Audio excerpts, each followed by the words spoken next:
You got it locked on Roadium Radio. Due to circumstances beyond anyone's control, Dr. Dre is in the motherfucking house. So right about now, and I say, yo Steve, are you with me? ICE, are you with me? Here's a little something about a nigga like me that never should've let me buy tape from Steve. Ice Cube would like to play dope shit mixed by Dr. Dre. And since I was a youth, I like Compton. Now I like the motherfucking Roadium. Buying a tape or two, that's what the hell I do. You don't like Tony A? Well, fuck you, this is a game, and I'm in it. Ice Cube will fuck you up in a minute with a right, left, right, making you sick. And then you see Tony A is on the mix.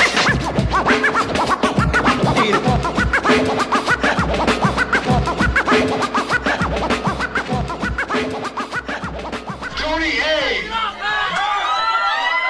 Tony A. When you're ready, go.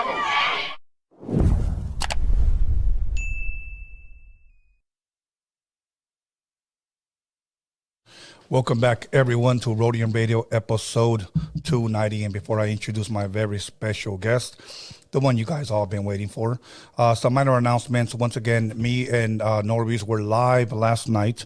Once again, you got to subscribe, hit the notification bell button, so because we never promote the show. We just go live randomly, spontaneously, whenever we feel it, and we give you guys the ghetto news from an unprofessional perspective. Okay.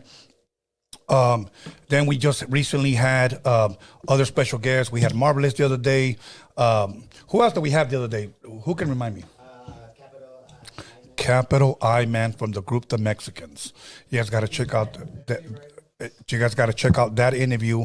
And the Saturday, actually the day before that, we had the NB Riders. So you guys definitely got to go check that one out. Okay. Other than that, I will be back on Sunday with another special guest. That will be a Calls with the Wizard. You guys are going to be able to call and talk to this very special guest. Okay. I got a hot lineup for the rest of the month and also for February. Make sure you guys are looking out for that. For those of you that want to appear on Roadium Radio, whether you're an artist, whether you are when I say artist, whether you paint, whether you draw, whether you rap, whether you sing, whatever, submit your stuff to roadiumradio@gmail.com. If you got music, if you got videos, submit links. If you got a bio, submit it. I always tell people that I always put people with bios at the top of the list. So if you got a bio, send it. Other than that, I don't have much to say. And if I got something to say, I'll say it throughout the show. And eventually we're going to open up the phone line so you guys will be able to talk to my guests. I always like to say, if you got the balls, make the calls, okay? And you know who in the fuck I'm talking to. So anyways, without further ado, please allow me to introduce the one and only Lily Flor. Lily Flor, ¿cómo estás? Fine, how are you? I'm doing good. How was the drive over here? It was good. It was a little bit of traffic. Yeah, okay. We got a little bit of traffic, but I think we got here in good time. Is there ever a day in LA where there's no traffic? No. Oh, my God. No, there's not. Actually, no. Okay. Well, you know what? This is episode 290. We need 10 more to hit 300. You were actually supposed to be here like a couple of years ago. Yes, I was supposed to be here a couple of years ago. Yes, you know, and it never happened, but it's okay. The good thing is you're here. There's a lot of people that may not know who you are today, and then there's fans of yours that do know who you are. Yes. So today we're going to go ahead and break the ice and introduce you, as the artist that you are, and also artivist. Yes. Am I pronouncing it right? Artivist. Artivist or artivista? Artivista. Okay. For those there's something that you shared with me on your bio, and it was something that I wanted just to point out.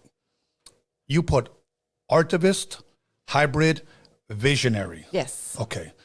That's really, really interesting. Can you kind of break that down to us for the people that are want to know who Lily is? Yes. Okay. Artivist. The breakdown for artivist is arte or art, and then activist, yes.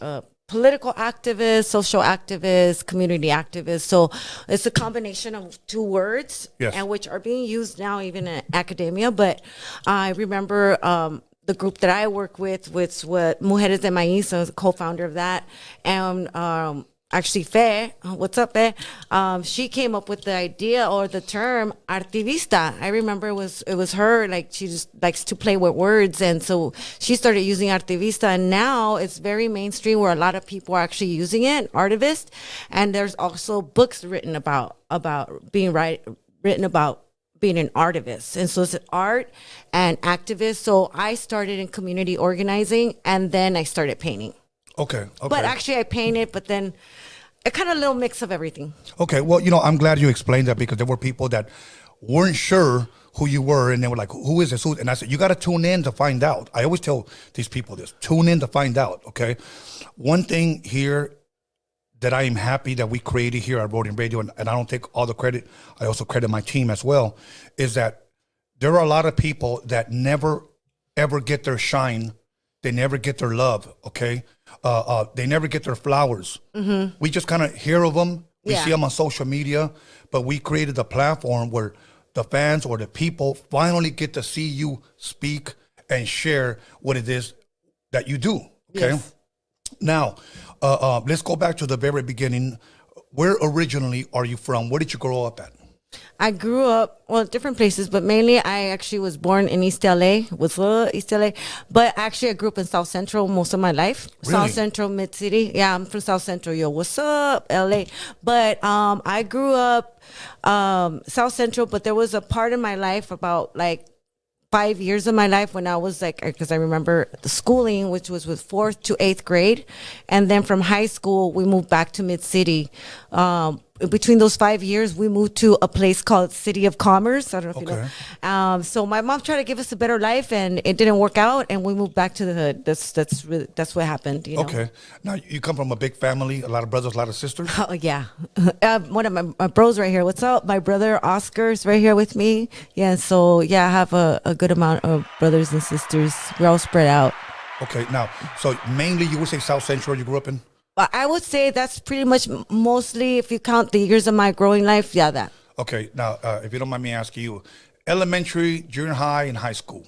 Elementary, I went to Bud Long and High Park Avenue School, and that was in actually Slauson and Crenshaw area, and off of Vermont too, and Slauson down that area. And then I went to middle school, which was Suva intermediate. Then I went to Bell Gardens High School, but I lived in LA. I lived in in Mid-City by USC, and I used to take the bus in the 80s because I'm in my 50s, yo. And so in the 80s, I'm an 80s kid, so I took the RTD, the rough, tough, and dirty, and that's where I started doing public art. I call it public art, but yeah, graffiti. Okay. Now, I'm glad you brought that up, graffiti. Now, who would you say, or what inspired you to begin graffiti? Why did you gravitate towards graffiti? Well, I had to take the bus. So my mom and dad, our dad, was like, you're not going to go to no manual arts or no crochet. You ain't going to go to those schools. You're either going to go to Catholic school or you're going to take the bus all the way to Bell Gardens, and we're going to give you the fake address and everything. So I said, you know what? I'm not going to go to no Catholic school, and if you're not going to let me go to manual arts or crochet or in those schools in LA, then I'll take the bus. So I took the bus, and so that's how actually I got inspired doing graffiti. And because you saw it in the hood. Because I saw it, and that was like 1984, 1985. I was taking the bus. Yeah. Wow. Yeah, and that's when I met one other time. Well, I've met a lot of different graph writers, but Chaco was sitting up at that time in the 80s, mid 80s. So Chaco was big in the 80s. Yeah, when I saw him, it was like, oh my God, there he is, Chaco. Now, how did you know? How did you know that was him? Because for a while he was just like a ghost. He was invisible. Yeah, he was ghost. And I had my little toy names and shit too. But I was just learning how to write. Okay. So around how old would you say when you first tried to dabble in graffiti?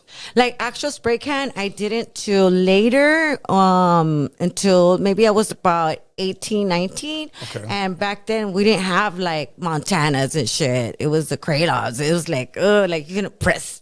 So it was kind of hard for me.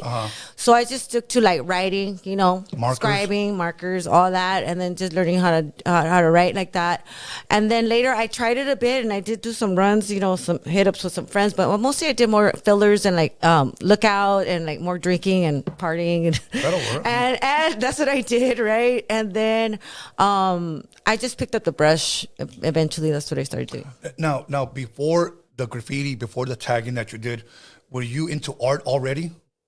Yes. I was actually when I was younger and in middle school. Like you remember those little cartoons, like in the magazine, and like Yes. you draw it and win a prize. Yeah, and you turned it in. So I turned it in and I won. Really? Yeah, I did. I went and Wow. like a scholarship supposedly to like study art. And then my mom's like, "Okay, do you want to do this?" And so they even came to our house. I remember that, and I was like, "No, I don't really want to do that. I want to play music, and I wanted to play piano." Okay. And so my mom said, "Okay, we're going to put you in a little school, a music school."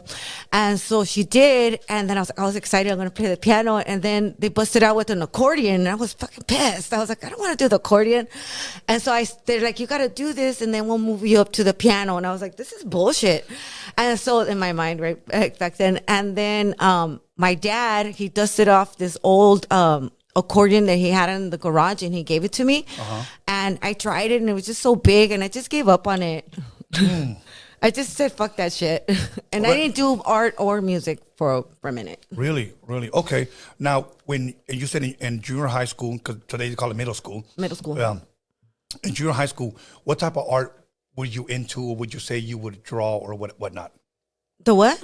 What type of art would you say you would draw or into in middle school when you said you got into art in middle right now? Yeah, I won awards in the 7th and 8th grade, like for best artist in the school at Suva Intermediate, with my teacher, Mr. Schroeder. I still remember my teachers, but I remember I didn't really see myself as an artist, or I didn't think that. But when I had the art class in school, the teacher would be like, okay, he brought this old like buggy, like this old those bugs, those old classic like bugs. a Volkswagen? Yes, and Okay. it was really nice, decked out red. I remember it. And he's like, if whoever draws this buggy with a dot, which is called pointillism, with an ink and just dots. Wow. Whoever draws this bug with the best, drawing. He had a big ass like chocolate bar. I think I don't remember what it was. It was like a Kit Kat or something big, like a big ass chocolate. I'm like, I'm gonna fucking do that, and I just did it, and I won. And you know what? And remembering back, it was pretty a kick ass like drawing. But he kept a lot of my drawings. Really? Wow. Yeah. You know what? I was into art. I found out that I was actually good at art in the 5th grade, and I was into drawing murals. That's why I asked, because I was into drawing like big, like stuff like that, like stuff on the wall. And that's what I was into. But once I got into music, I didn't even give a shit about art anymore. I kind of wish I would have stuck with it, because having a lot of brothers and sisters, all my brothers were into art, and they were really, really good at it. And I was good at it. I think we were all naturals, because we got that, I believe, that gift from my dad. My dad was the same way. But I was into like drawing murals and stuff like that.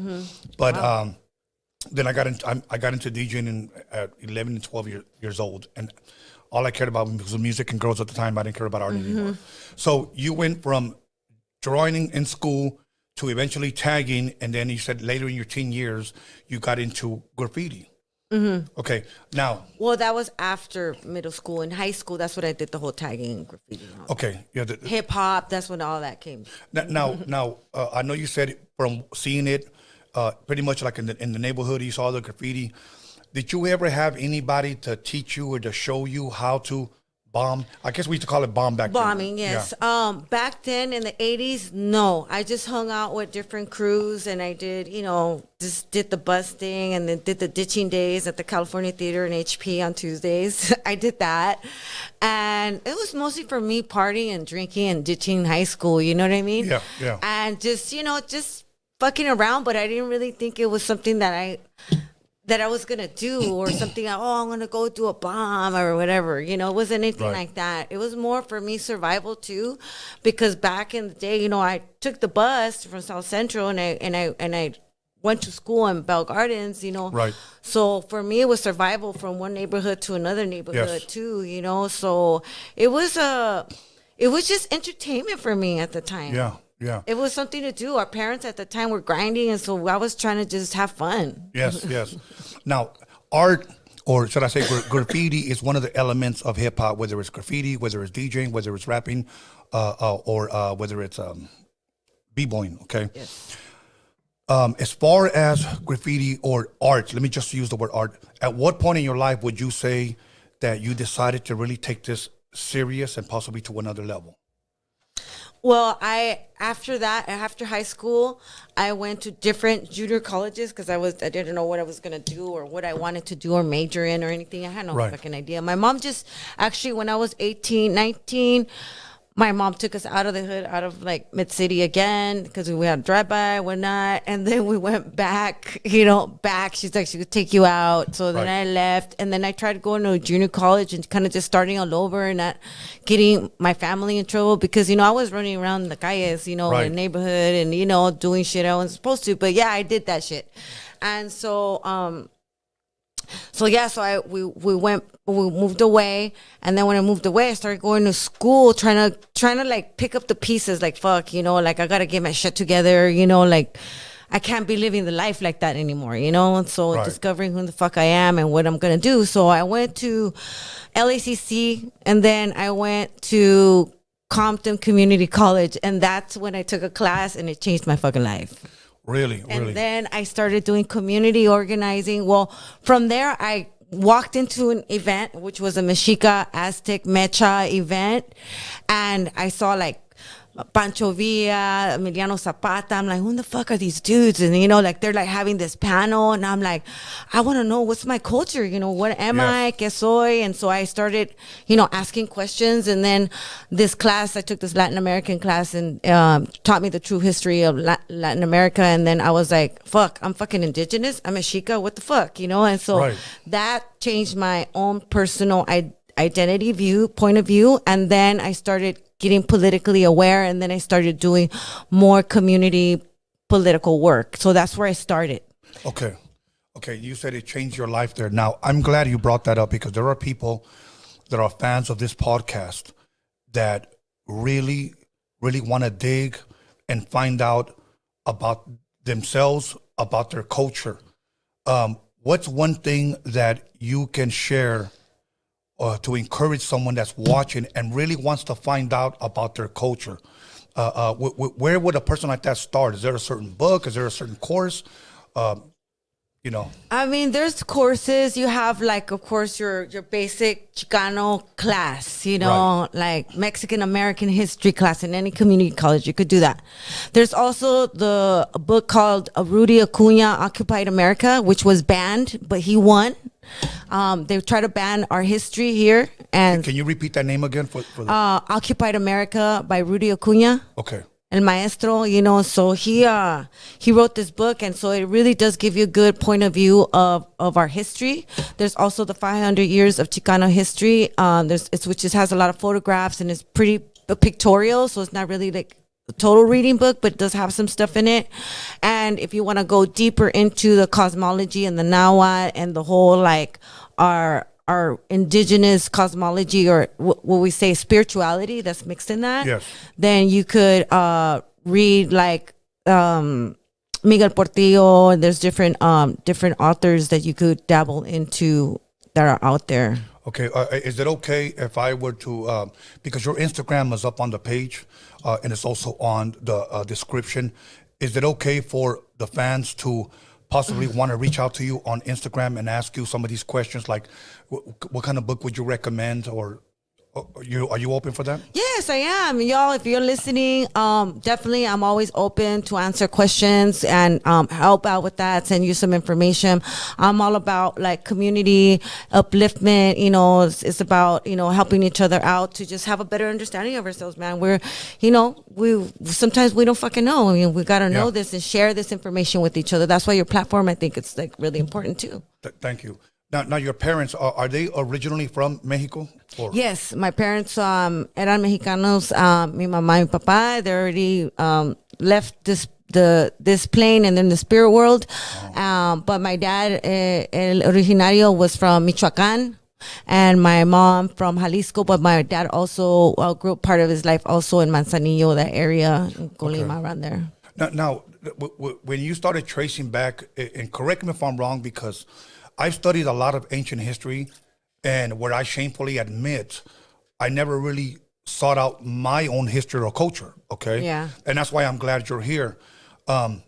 When did you start tracing back possibly your mother's history and your father's history, and then possibly that's where or is it just in general that you educate us? You know what? I didn't, because my mom, we don't even know our tribes. I le preguntaba a mi mamá, hey, ¿dónde somos? Que somos indígenas. Le dice, pues no sabemos. Like we don't know. Right. And my dad really, I didn't even know shit about my dad. My dad I didn't even really know the actual region. Or even town. So my dad's story is a little different than my mom's, but like they didn't even know. Like we didn't know what tribe we're from. We don't know. We're mixed, estamos mezclados, and some of our families don't know our pueblos originarios, which are original languages or even tribes, Okay. Now, have you learned to speak any of the native languages? No, I just know the basic stuff, water, qualitonali, good day, like just real basic, fire, sun, mother, grandfather. I know the basic stuff, not full sentences. And if I do know kind of like a full sentence, it's because it's a song. Okay. Now, when you say you were going to the community college, you said it changed your life. Okay, so we talked a little bit about the art. Let's talk a little bit about some of the, again, I hope I'm saying it right, some of the activist stuff that you were doing. Yeah. What was some of the beginning things that you got yourself involved in? So first, when I started finding out, it was mostly reading. I read Soy Joaquin. That's the first one that everybody reads. It's this famous poem they should read or know about. Se llama Soy Joaquin. If you guys haven't heard of it, it's like talking about reclaiming, brown indigeneity, and that was during like the Chicano like walkouts and the school walkouts and all that. Anyway, so the brown beret and the brown power movement, right? Okay. Okay, my train of thought. I kind of went over there.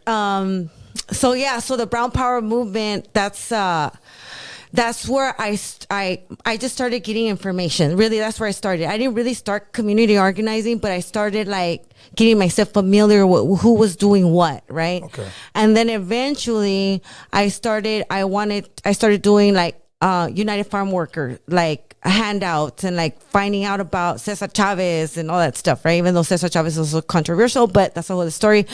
Back in the day, in my awakening, that was like new to me, right? Right. And so I'm just kind of being like a supporter, right? Right. And then I was like, I don't know if I want to be a supporter, because there's a lot of little, there's a lot of little inner politics, Right.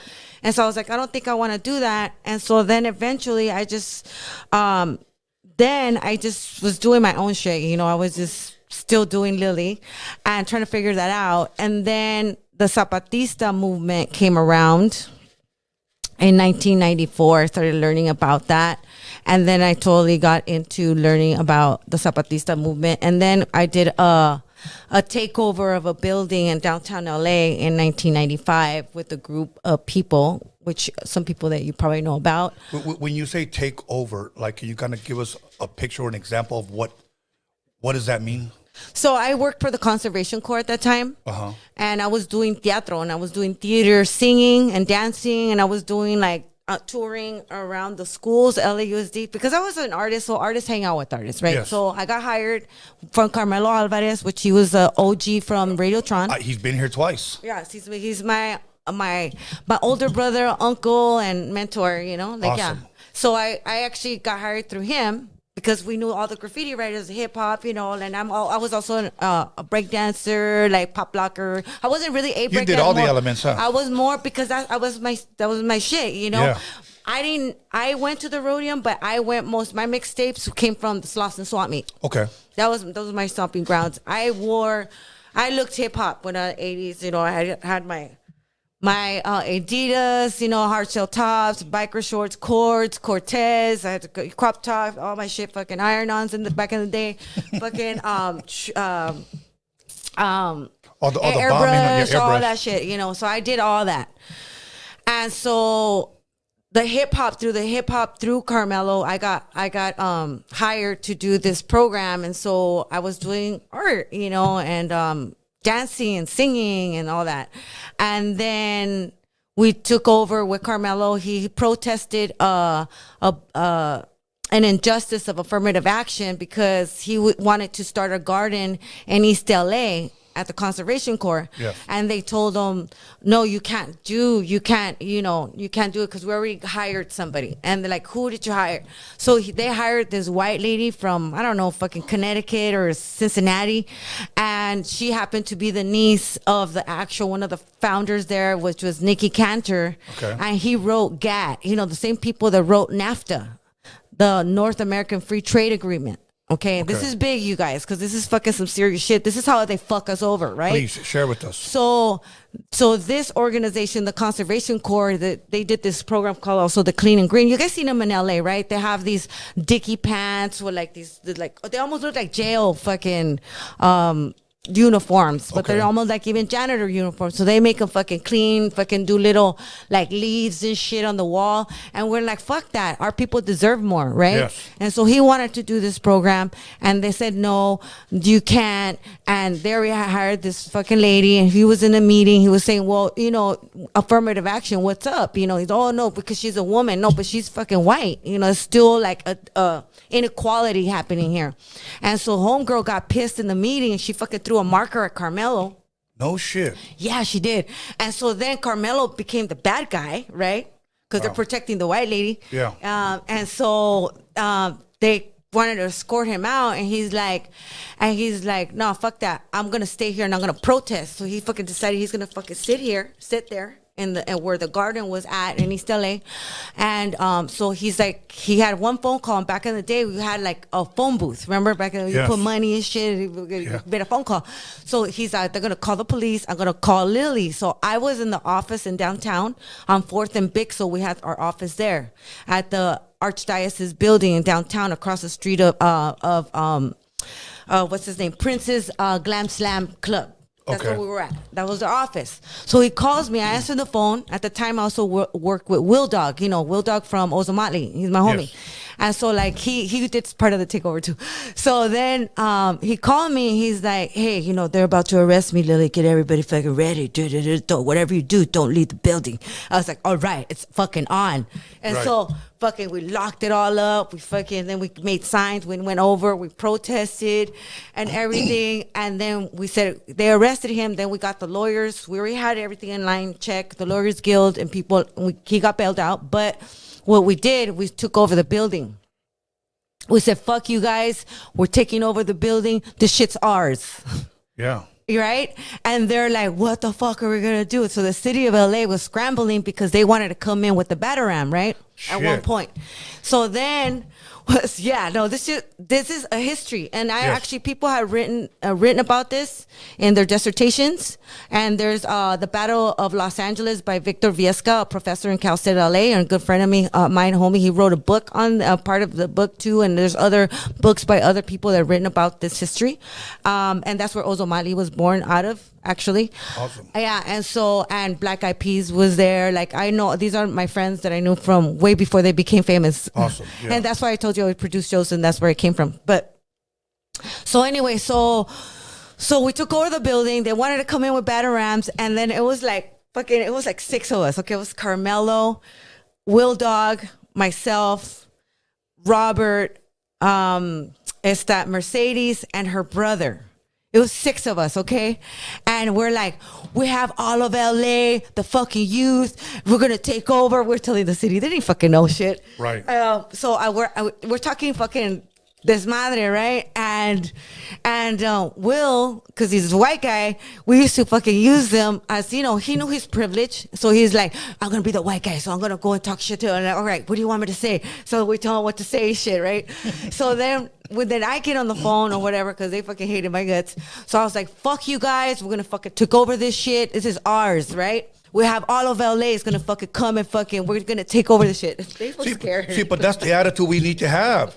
That's the attitude. The thing is, we got a bunch of fucking betas out there that are afraid to talk shit. People talk shit, but they don't live the life. Okay, so that day I lost my apartment at home. I fucking left all my shit in the house. Like, I left my day job to fucking stand up for our people. Thank you. Okay, and I did, and it was for those workers, and I told them, fuck that, our people deserve more. We're not just fucking janitors, okay? We deserve to be trained in real fucking skills. Thank you. And so we did that. So we called them on that shit, and they were fucking, money was disappearing. Homegirls that were in transitional, like, you know, getting out of fucking jail or like a fucking home arrest and shit, and homies and shit that were in the program, we were like, they deserve more than this shit. Yes. And so there was like money that was missing. We fucking called them out and all that shit. So we had all this shit down.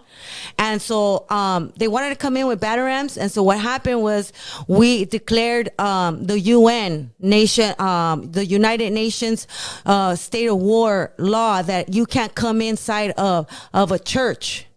And so because in the archdiocese building, it was the Catholic archdiocese, so they had a little chapel.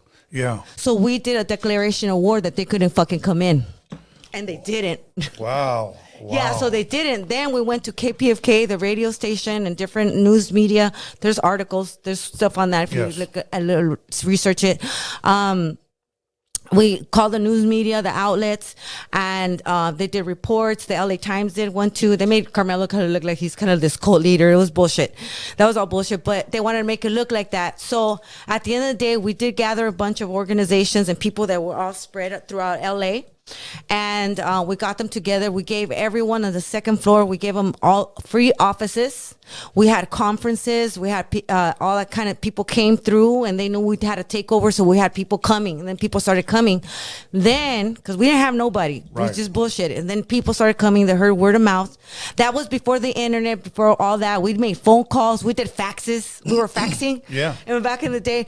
And so we did all that. And when that happened, we did petitions, and we went to City Hall. I did a protest. You know, I fucking stood in front of the bus. I've been arrested. I mean, I've done a lot of shit. No shit. Then, and when 187, when Pete Wilson came during that time. Oh, that motherfucker. And when he went to do the inauguration, you guys could look it up. Inauguration at Cal State LA, I did a sit-in with Carmelo and a couple other people, and I was arrested because I protested Pete Wilson. Fuck him. Yeah. Yeah, I was there. So I was arrested for fucking standing up for my people. Fuck that. But I done a lot of shit. I don't normally always put this shit out because I don't like to use my juice like that. But when people start talking shit or questioning me, I'm like, no, live that motherfucking life. Until you do, then call me, bitch. That's right. That's right. Wow. That's Let's give her a hand clap real quick, bro. This is coming from us. You know, let me say this, and please talk a little bit about this, because there's a generation out there today that does not know what Pete Wilson was doing with that 187 bill. Can you kind of elaborate a little bit on what that was? On what? I'm sorry? Oh, I'm sorry. Pete Wilson, he had that bill, that 187 bill. Can you kind of, for this new generation that may not know what that was, can you kind of share a little bit? The 187 was actually really made to like the 3 strikes you're out law. So it was like if you fucking stole a bag of chips, you went to jail. You know what I mean? Right. Okay. Like, so that was the 187. And isn't it funny that he named it 187? Yeah. No, it ain't funny. It's fucking intentional. Well, yeah, I guess that's... These wasishus, we say white people. That's because they don't think. Wasishu is a native indigenous word for, instead of diciendo gringos, y'all putting up y'all game on this. We say wasishu. So if you don't want to say cracker, white cracker, whatever, we say wasishu. Or honky tonk. Wasishu is an indigenous name, a northern indigenous name, and when it means man that cannot think or does not think. Wow. So we say wasishu. That's the wasishu man. Wow. Okay. And wasishu could also be our people too. Okay. Pues pendejos, pues. Pero pendejos. Okay. Now, let me ask you this. And I know this. I had Dr. David Sanchez here. Okay, the founder of the Green. I keep saying the fucking Green Beret, the Brown Berets. Okay, let me get that straight. Okay, and we had a nice conversation. We kind of dabbled on what I'm about to ask you, but since you brought it up, I kind of want you to touch on it a little bit on Cesar Chavez, because it almost seems like there are people that when his name comes up, there's kind of split. Yes. Okay, can you kind of shed a little bit of light, because there are people here that will say, you know, and I don't even want to say because he's no longer here, but F him, and then people say no, I'm for him. Can you kind of shed a little bit of light on the life of Cesar Chavez or what he stood for? Well, I don't know a lot. Like, I'm not. It's a controversial subject. excuse me, I'm like in the fence in a little bit in a lot of ways. I don't agree that he actually was anti-immigrant, you know, but I see what he was doing as far as organizing at that time. Right. And also you have to remember at the time, Chicanos were also taught to be ashamed to be Mexicanos. So if we look at that perspective in that way, then you could kind of see where that comes from. But also, I don't think it's right either, you know. Right. But he did do a lot for the culture at that time. And so it's sort of like, it was good, but then it was fucking fucked up. But then I can't totally dismiss the work that he actually put in. You know what I mean? And that's where I'm at. That's where I'm at too. And I think a lot of us are, you know, like it's kind of it's fucked up, yo. Yeah. Now, I'm glad you brought up, because I'm glad people are watching, that there are some people that were brought up to neglect their culture. I'll give you an example. My mom and dad are both from Mexico, okay? And when we came here, my father didn't allow us to speak English at home. We had to speak Spanish, you know? So I had no problem with that. Now, when you go to school, you had raza that wanted to blend in. Yeah. Their parents were saying, we're not in Mexico anymore. Yeah. You speak English. Yeah. So they grew up not speaking Spanish, you know? Okay. So every time I would see someone and I wanted to relate to them, I would talk to them in Spanish. And those same people, quítateme de aquí, mojado. Like, I was considered a wetback, and it was kind of like popular to call somebody a fucking wetback back in the day because you I was called a wetback too. Okay. There it is there. Then the crazy part is those same kids that wanted to be popular and wanted to hang around with the white kids, and I'm talking about whitewashed raza by choice, when they got out of high school, when they were no longer popular, now they wanted to be from the hood, you know? Mm-hmm. And I always had a hard problem. What do you think? Do you think it's an identity thing? Maybe they didn't know who they really were and they just saw this is, you know, America, and this is the way we need to act. So let's neglect our culture and adapt and become what we see here.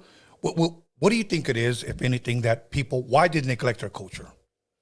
I think there's just several reasons, and it's very multi-layered. I think one of the reasons is because our parents as immigrants, when they come here, and I say this from experience, yes, and from other people, is like they come a chingarle. Yes. A darle duro, you know, like fucking work hard.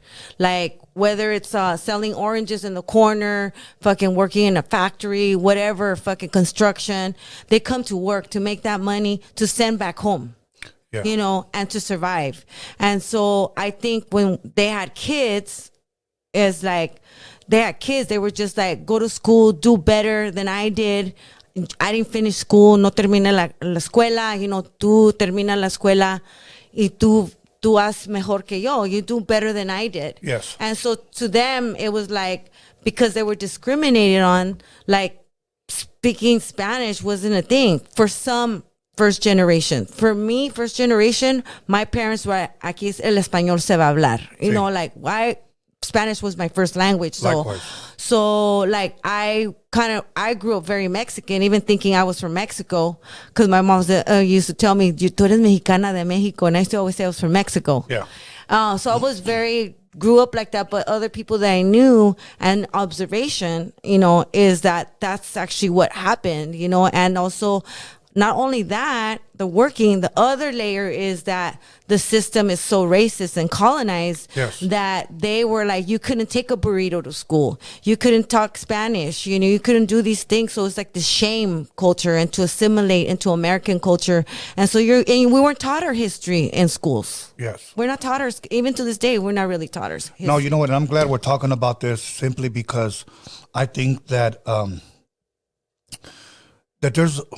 there are people out there right now that really want to find out who they are. They really want to know more about their cultura, who they are, and be proud of it.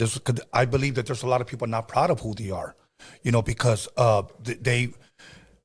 guess they will say they're Mexican American, so let's just adapt to what's here. Let's become what we see on TV. I'll give you a perfect example. Growing up watching the Brady Bunch, and I'm sure you've seen the Brady Bunch, for some reason we always thought, and this is not to dog anybody, but we always thought that white people were always happy. We thought that was the ideal picture of Brady Bunch. Of what a family was like. Yeah. You know, so you're always thinking, man. I remember I had a friend of mine, and I say this respectfully because he's no longer here with us. He came from Mexico, he learned English really, really fast. but his goal was to marry a white woman. Wow. And I asked him, ¿Y eso por qué? And he said, because, and he was 100% honest. He said, because if you marry a white woman, you can get accepted. Wow. That's what he said. Now this guy, looked like Cheech Marin. Yeah. There was no disguising el nopal que tenía en la frente. Oh. There was no disguising it. And all he dated was white women and white women and white men, and then eventually he ended up passing away. Yeah. So he never actually got accepted into the society that he wanted. So my thing is to encourage people to love who you are, find out who you are, instead of trying to be something that you're not, Yeah. So I'm glad that you're sharing and speaking on these things, because I think it's very important for Raza to hear you, because we don't have too many people that come on this platform and speak like yourself, other than Marvelous Inc. and other than Dr. David Sanchez that from the Brown Berets.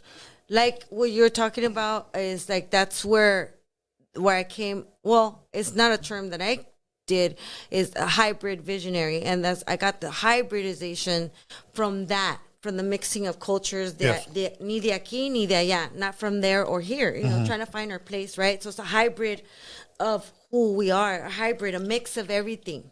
Okay. That's why I say hybrid. Okay.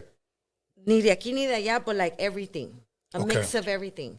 And so hybrid, also a term that also was termed and used a lot from Guillermo Gomez Peña, another author, and he's also awesome and performer, awesome fucking performer with the Pocha Nostra.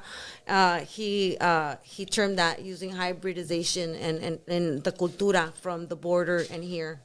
Okay, there was something here that you had put on your bio. Innovating Youth Fundraising Center in Los Angeles. Okay. 1997 co-founder, Mujeres de Maiz. Can you kind of elaborate on Mujeres de Maiz? I know what that means, but maybe you could break it down for the people. And why was that? Why were you the co-founder of this? What inspired that? So Mujeres de Maiz started off in a small group in the PRC, the Popular Resource Center, in Highland Park area, and it was just a group of mujeres doing like poetry and like dance and music and expression. And so during the after the political movement of the Zapatistas, and during that time, a lot of politicization was happening in Los Angeles, right? A lot of community organizing, and so the mujeres wanted a platform to perform. At that time, it was Aslan Underground. You had Rage Against the Machine, which actually that was one of their spaces there. And like we had like Ozo Motley, Black Eyed Peas, a lot of people doing different things in the community, but hardly any women performers. So we wanted we created a group or collective to be able to perform, and we started a little magazine or little mini zine for education, para educarnos, and to like share information as mujeres in the comunidad and as organizers, right? And we were young, we're in early 20s and just exploring who in the fuck we were and what we were gonna do.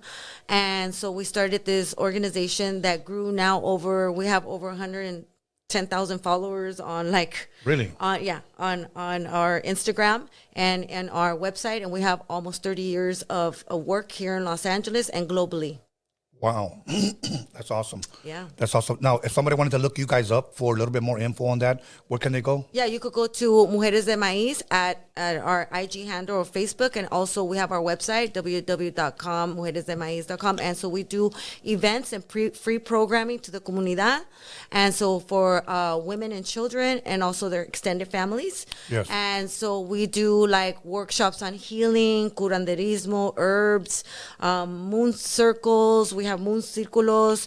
We just are teaching. We taught it ourselves, and in the process, we're teaching others and teaching each other still. Awesome.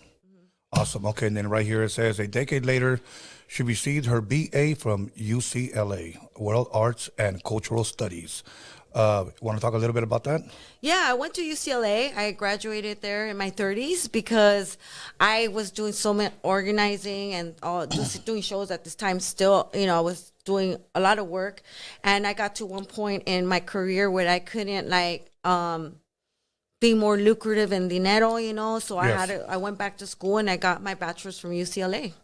Okay, and then Lily Flor opened up her first gallery, First Street Studios, in 2006. Currently, she has her art studio housed at, hopefully I pronounced it right, Cali Luna Gallery, Art and Cultural Space. Now, in 2006, you opened up your first.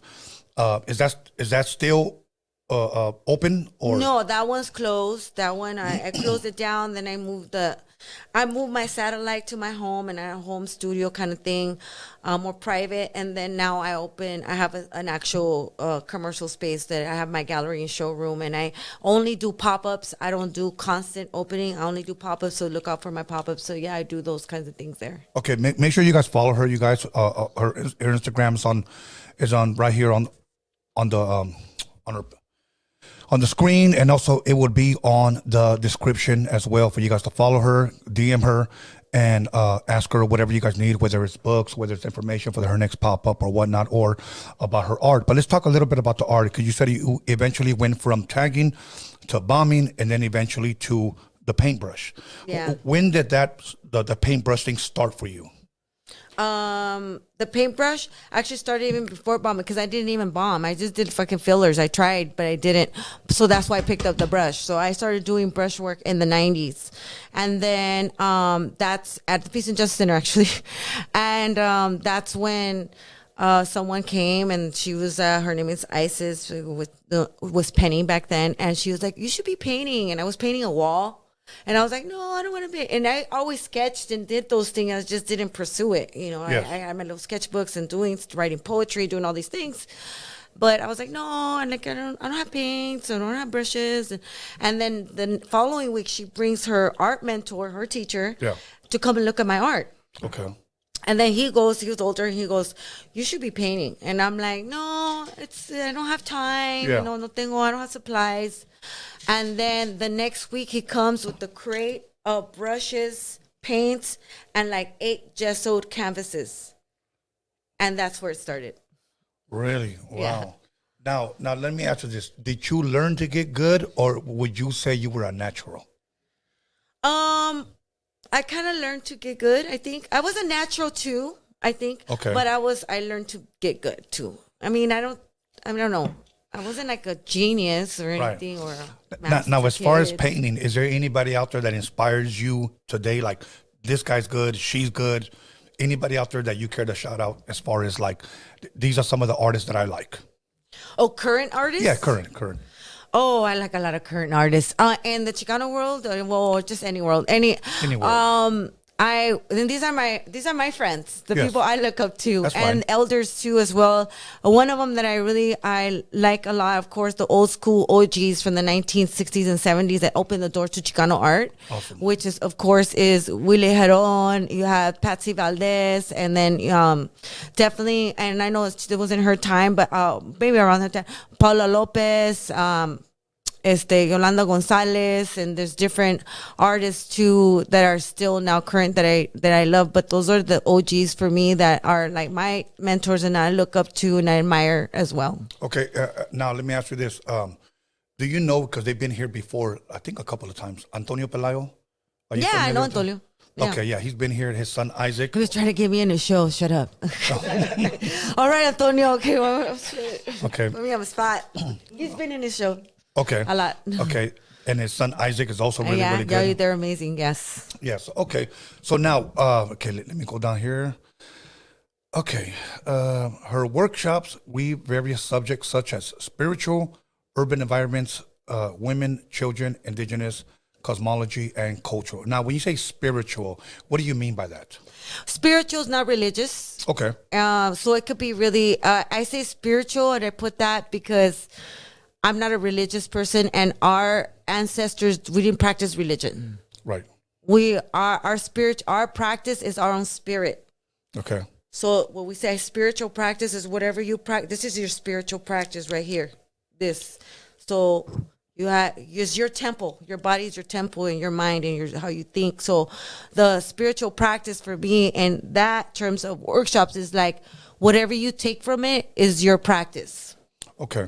Okay. I don't know if that makes sense, but yeah, I do workshops, and I don't call them healing workshops. I call them self-healing workshops. I'll share the tools, and you do it on your own. Or you do it for yourself, because I'm not God. I'm not, poof, a curandera that's going to like make shit happen. I don't do any of that shit. You know. Okay. Now, let me ask you: were you raised Catholic? Yes, I was born Catholic. I did a first communion and baptized, and I thought when I took the first communion that I was going to elevate. Oh, yeah. I thought something holy was going to happen. I was like, fuck, nothing happened. Right. Now, would you say that, I guess on the spiritual subject here, would you say that when you started to research about your culture, do you think that the whole Catholic spiritual side of that changed for you? When I started doing what? When you started to research your culture? Oh, yeah. Okay. Big time.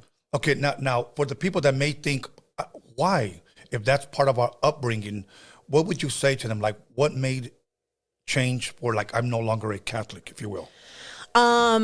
Because I started questioning, like, where it came from. I started studying the theology. So if you study where it came from, is Roman Catholic. Let's okay? Romanos. Sí. It comes from the Europeans, right? And what does it actually mean? Let's break that down. And who actually wrote it? You know what I mean? So it's like, I started questioning what that meant, and as to me, that has a lot of fallacies, and it has it's cultish to me, and it also instills a lot of fear. Okay. It's like, if you do this, you're gonna go to hell. You're gonna go to purgatory. You know, Right. praise. You know, like all that, or you're gonna sin, and it's like fuck. Or I saw this in my family, the fucking hypocrisy. Okay, vamos a tener el bautizo, and we're gonna do this and that, but then se emborrachas, and they're fucking doing lines and shit. You know what I mean? It's like, come on. You know, like it's or like they go to church and then they're still doing the same bullshit. You know, so it's like the hypocrisy. You started seeing a lot of things, and it's like, it wasn't for me. It's not for me. And I'm not saying, however you believe in God or Creator, however you want to call him, it's cool. The only thing I actually retained from the Catholic Church is our indigenous practices that were instilled in there, which is like La Virgen de Guadalupe, which is Tonatzin and Coalicue. So the original goddess from the actual Guadalupe is an indigenous Diosa. So that's who I honor, and that's pretty much the only thing close to Catholicism that I retain and still keep. Okay. I'm glad you brought that up, because I know there's a lot of Catholics that do watch this show. Now, let me see. There was something that you put documentation and healing. She has developed unique art and self-healing workshops and taught them various organizations, schools, has taught at various organizations, schools, and universities. Can we talk a little bit about that as far as teaching in schools and organizations and universities? Yeah, I actually have lectured in different universities, from UCLA, UC Riverside, Dominguez Hills. So I teach art and social justice classes, just different workshops within the arts and art and healing, using art as a way to heal our comunidades, depending on whatever they ask for, right? Right. Either lecturing or sometimes just showing my work and talking about my process. And that's the university level. And then for the schools, I did teach at LAUSD for many years, and I taught at through different schools in Los Angeles, but my forte in teaching was art and art programming, and so I did like 10-week sessions in different schools, but my focus was gender specific young teens, the pregnant teens in high school, and also my was also incarcerated youth and transitioning youth from incarceration and also probation, and that's who I worked with. I mostly worked with probation departments or the GRIP program, which is the gang prevention program in Los Angeles. So I did that for a long time, for almost 20 years. Yeah. What made you get involved in all that? Everything you just mentioned, like that was my day job, and so I got involved with that because I wanted to do art as a profession, and so what would pay me, like teaching art, and so that's why I went to school so I could teach in the schools. Awesome. So were you, if I'm correct, were you a art teacher in the school or an art programmer in LAUSD? It was called enrichment programming, but I also work with museums and institutions. So I work with the Southwest Museum, the African American Museum. I work with the Public Library of Los Angeles, or different organizations and institutions in Los Angeles. And so whatever art exhibit they had, I would study it, learn about it, and bring it to the classroom, and we will make an art project based on those subject matters. And then the students would create art projects and exhibit them at the actual museums. Now I'm going to ask you a question, because I asked this question to a lot of women artists. As far as when I say artists, singers, a lot of male artists that are rappers, a lot of actors, a lot of comedians that are all raza. Yeah. And I asked them this one question. Okay, in the comedy business, in the rap industry, and whether you're a singer or whatnot, is there hate? In the comedy, is there hate in the art? Is there hate in rap? So I'm going to ask you, in what you have been involved in all these years, is there hate on you? A lot of hate. I got haters. Yes, I do. Hi, my haters. What's up? Okay, now, okay, this is why I have to ask, because it's I'm baffled that you do things for the community, you do things for la gente, for the raza. Where does the hate come from? Does it ever come from our own people? Yes, unfortunately it does. It does come, most of the time it comes from our own people. Why? I mean, if you had a... I mean, just read the comments. I'm sure there's some hating happening there anyway, too. I guess... See or no, we're like crabs in the bucket. See or no, am I right or wrong? No, you're right. You're absolutely right. Instead of saying, what's up, my queen? What's up, my diosa? ¿Qué ondas? This is a part, and they're just like putting you down. That's fucked up. And for no fucking reason. Yeah, and that's why we, sometimes estamos donde estamos, Thank you. We need to elevate each other, That's why we're at where we're at.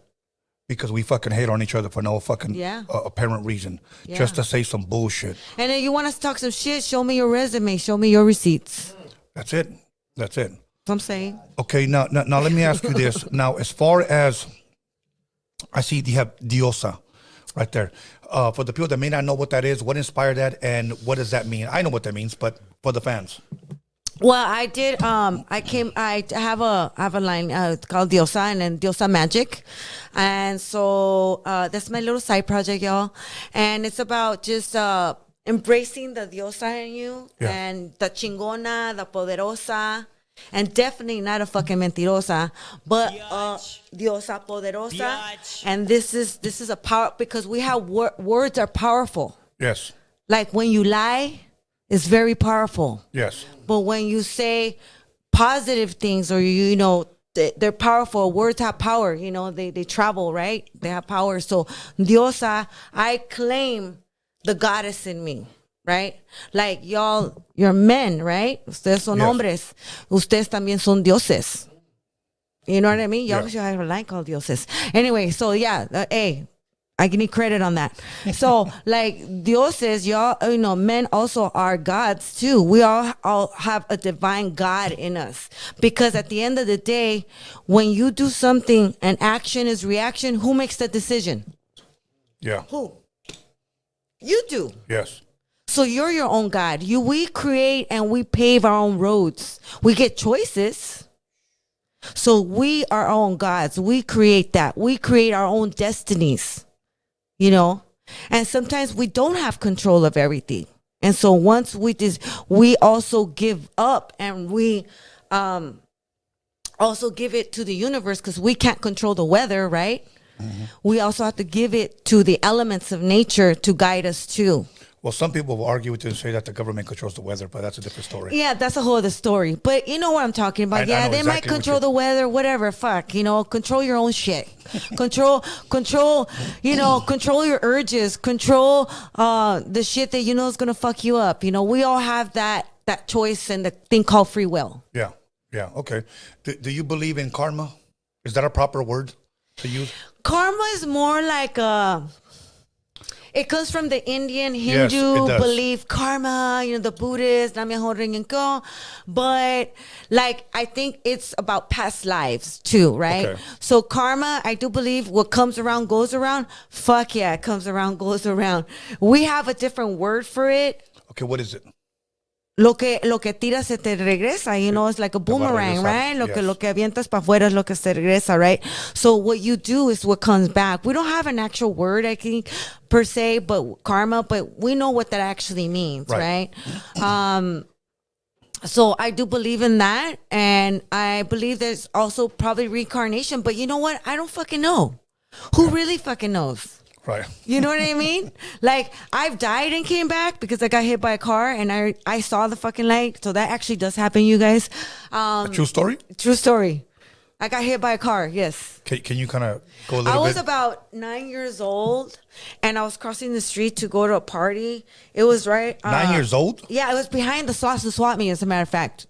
Oh, shit. I was like 9 years old. I was going to a birthday party and I was crossing the street and a car hit me, and I bounced. My mom and everybody else said that I bounced like 3-4 feet, like 4 times, and they thought like the car had killed me, right? Yeah. Like, and so I was out, and I went. I saw the light. Like, I traveled. My spirit left my body, and I felt it. Really? Yeah, I left and I went into the cosmos. I went to the ancestor world and I saw the light, the white light that you walk in. And I was little. And I remember being embraced and thinking, oh my God, this is so nice. I want to be here. So I was walking in and I heard a voice, and it was a male voice. And it was like, no, you can't stay here. You got to go back. And I was like, no, but I want to stay. It felt so good and warm. It was very euphoric. It was almost like, it was like having fucking chakra kundalini fucking sex, you know. It was like, whoa, better than that, you know. It was like, I want to be here. In retrospect, I was little having it, but you know, I was like, in retrospect, so euphoric. It was like doing fucking ecstasy. It was like doing ecstasy. As a matter of fact, if you've done ecstasy, because I've done it, it was very like ecstasy.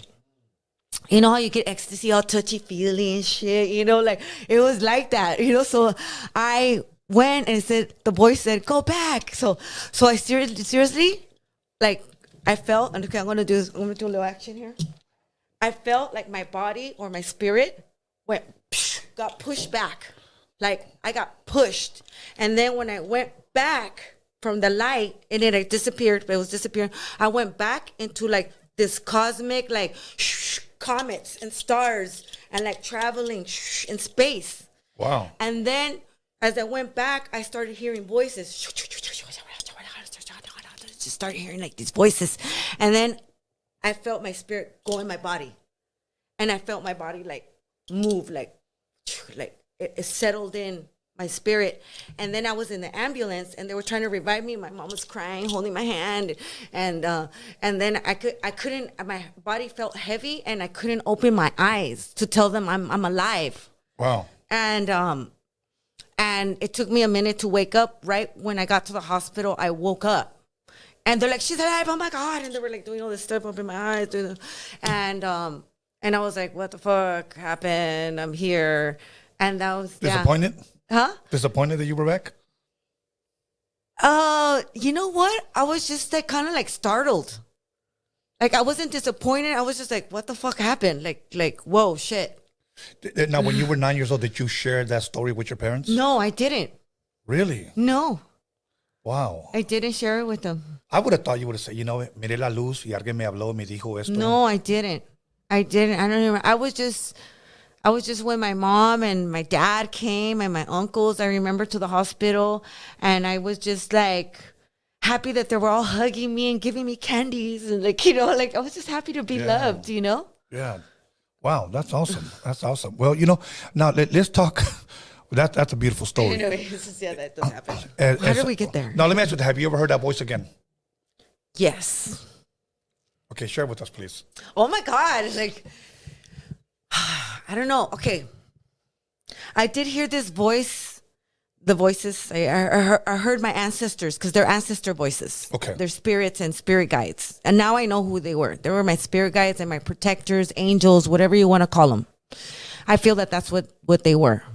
And I heard them again at an adult life. And I heard them maybe about 9 years ago. Okay. 9 years ago. And I heard them in a ceremony that I did, a native indigenous ceremony. And I'm not going to go too much into it, but it's called a vision quest, a hamblecha. and where you fast for 4 days without food or water in the mountains by yourself, and you meet your creator. And that's all I'm going to say. Look it up if you can find it or ask. Really? Yeah. What if somebody wanted to experience that? Can they hit you up and say, where can I go? No. Okay. You have can't your hit me reasons? up, but you could ask me like how to kind of Point the way, maybe? point the way. And the best thing to point the way is to ask for that guidance Okay. to whoever you pray to. And whoever you were with up there, wherever you were, did they experience somewhat the same thing? Yes, but their own, however their connection to creator is, or God or spirits or however you want. Now, you guys don't take nothing like peyote or Nope. ayahuasca or nothing Up like there's that? all pure, nothing. No food, water, no tobacco, none of that. Have you ever taken that ayahuasca or that peyote stuff? No, but I've done peyote, mushrooms, PCP, heroin, marijuana, mushroom. Okay, yeah, I've done a lot of stuff. Oh, shit. Okay. All right. Yeah, I've done a lot of stuff, but I only stick to my tobacco and I stick to herb and like only medicinas that are traditional, which are our people's medicine, because ayahuasca is not our medicine necessarily. Okay. Our medicine, if you're a southern native, if you're from the tip of South America, ayahuasca is tu medicina. And like St. John's, San Paulo. Oh, and if you're more like upper northern, our medicina is mushrooms, peyote, and that kind of medicina. That's our medicine. Okay. And as far as peyote, what kind of, what exactly is that? It's like a little cactus plant that takes about 8-9 years to like come to fruition that you could take it. That long? Yeah, it takes many years. A lot of people are ransacking it to do all these ceremonies because now you have the Instagram curanderos and all this shit. That's real? Like, it's real, but that's bullshit. Like whatever you see on Instagram, y'all don't fall for that bullshit. The real deal is never on Instagram. Ain't that the fucking truth? And you don't pay for services. Anywhere they ask you to pay, leave. Wow. Because they'll just give you whatever the fuck they want and say this is... Yeah. Well, they alter the medicine. The medicine's altered. So if you want to do ayahuasca, if you really want to do that medicine and be a visitor in their land, I always say go to where the medicine's from. Go there. Don't, because when you remove ayahuasca, say it comes from the Amazon, right? Yeah. If you move ayahuasca, the medicina that's made fresh, and it travels to all these places, Yes. it changes frequency, and it's not the same. It's not the same. Okay. No. Well, I'm glad you said all that shit on Instagram is fake because, I mean, there's people that have blue check marks and are homeless on Instagram. Yeah. So. Yeah. Yeah. And there's people that have blue check marks and they're broke ass motherfuckers. Hey. Hey, let's keep it pushing. Okay, we got a couple of minutes before we take some phone calls. There was one other thing that I wanted to ask you about your bio. Saca la bolsita. Now, let me ask you, Lily. As far as your name, Lily Flor, Yeah. where did that come from? Well, Lily Flor was kind of sort of, okay, I got my first email. Remember Hotmail? Yes, yeah. Okay, that was my first email. Okay. And I wanted, okay, me llamo Lily. My grandmother's last name is Flores. Okay. So I said, oh, Lily Flor at Hotmail. And as a matter of fact, I still have it. So whatever. Okay. But I really actually hardly ever use it. But so Lily Flor stood in there, and then I put a fake name.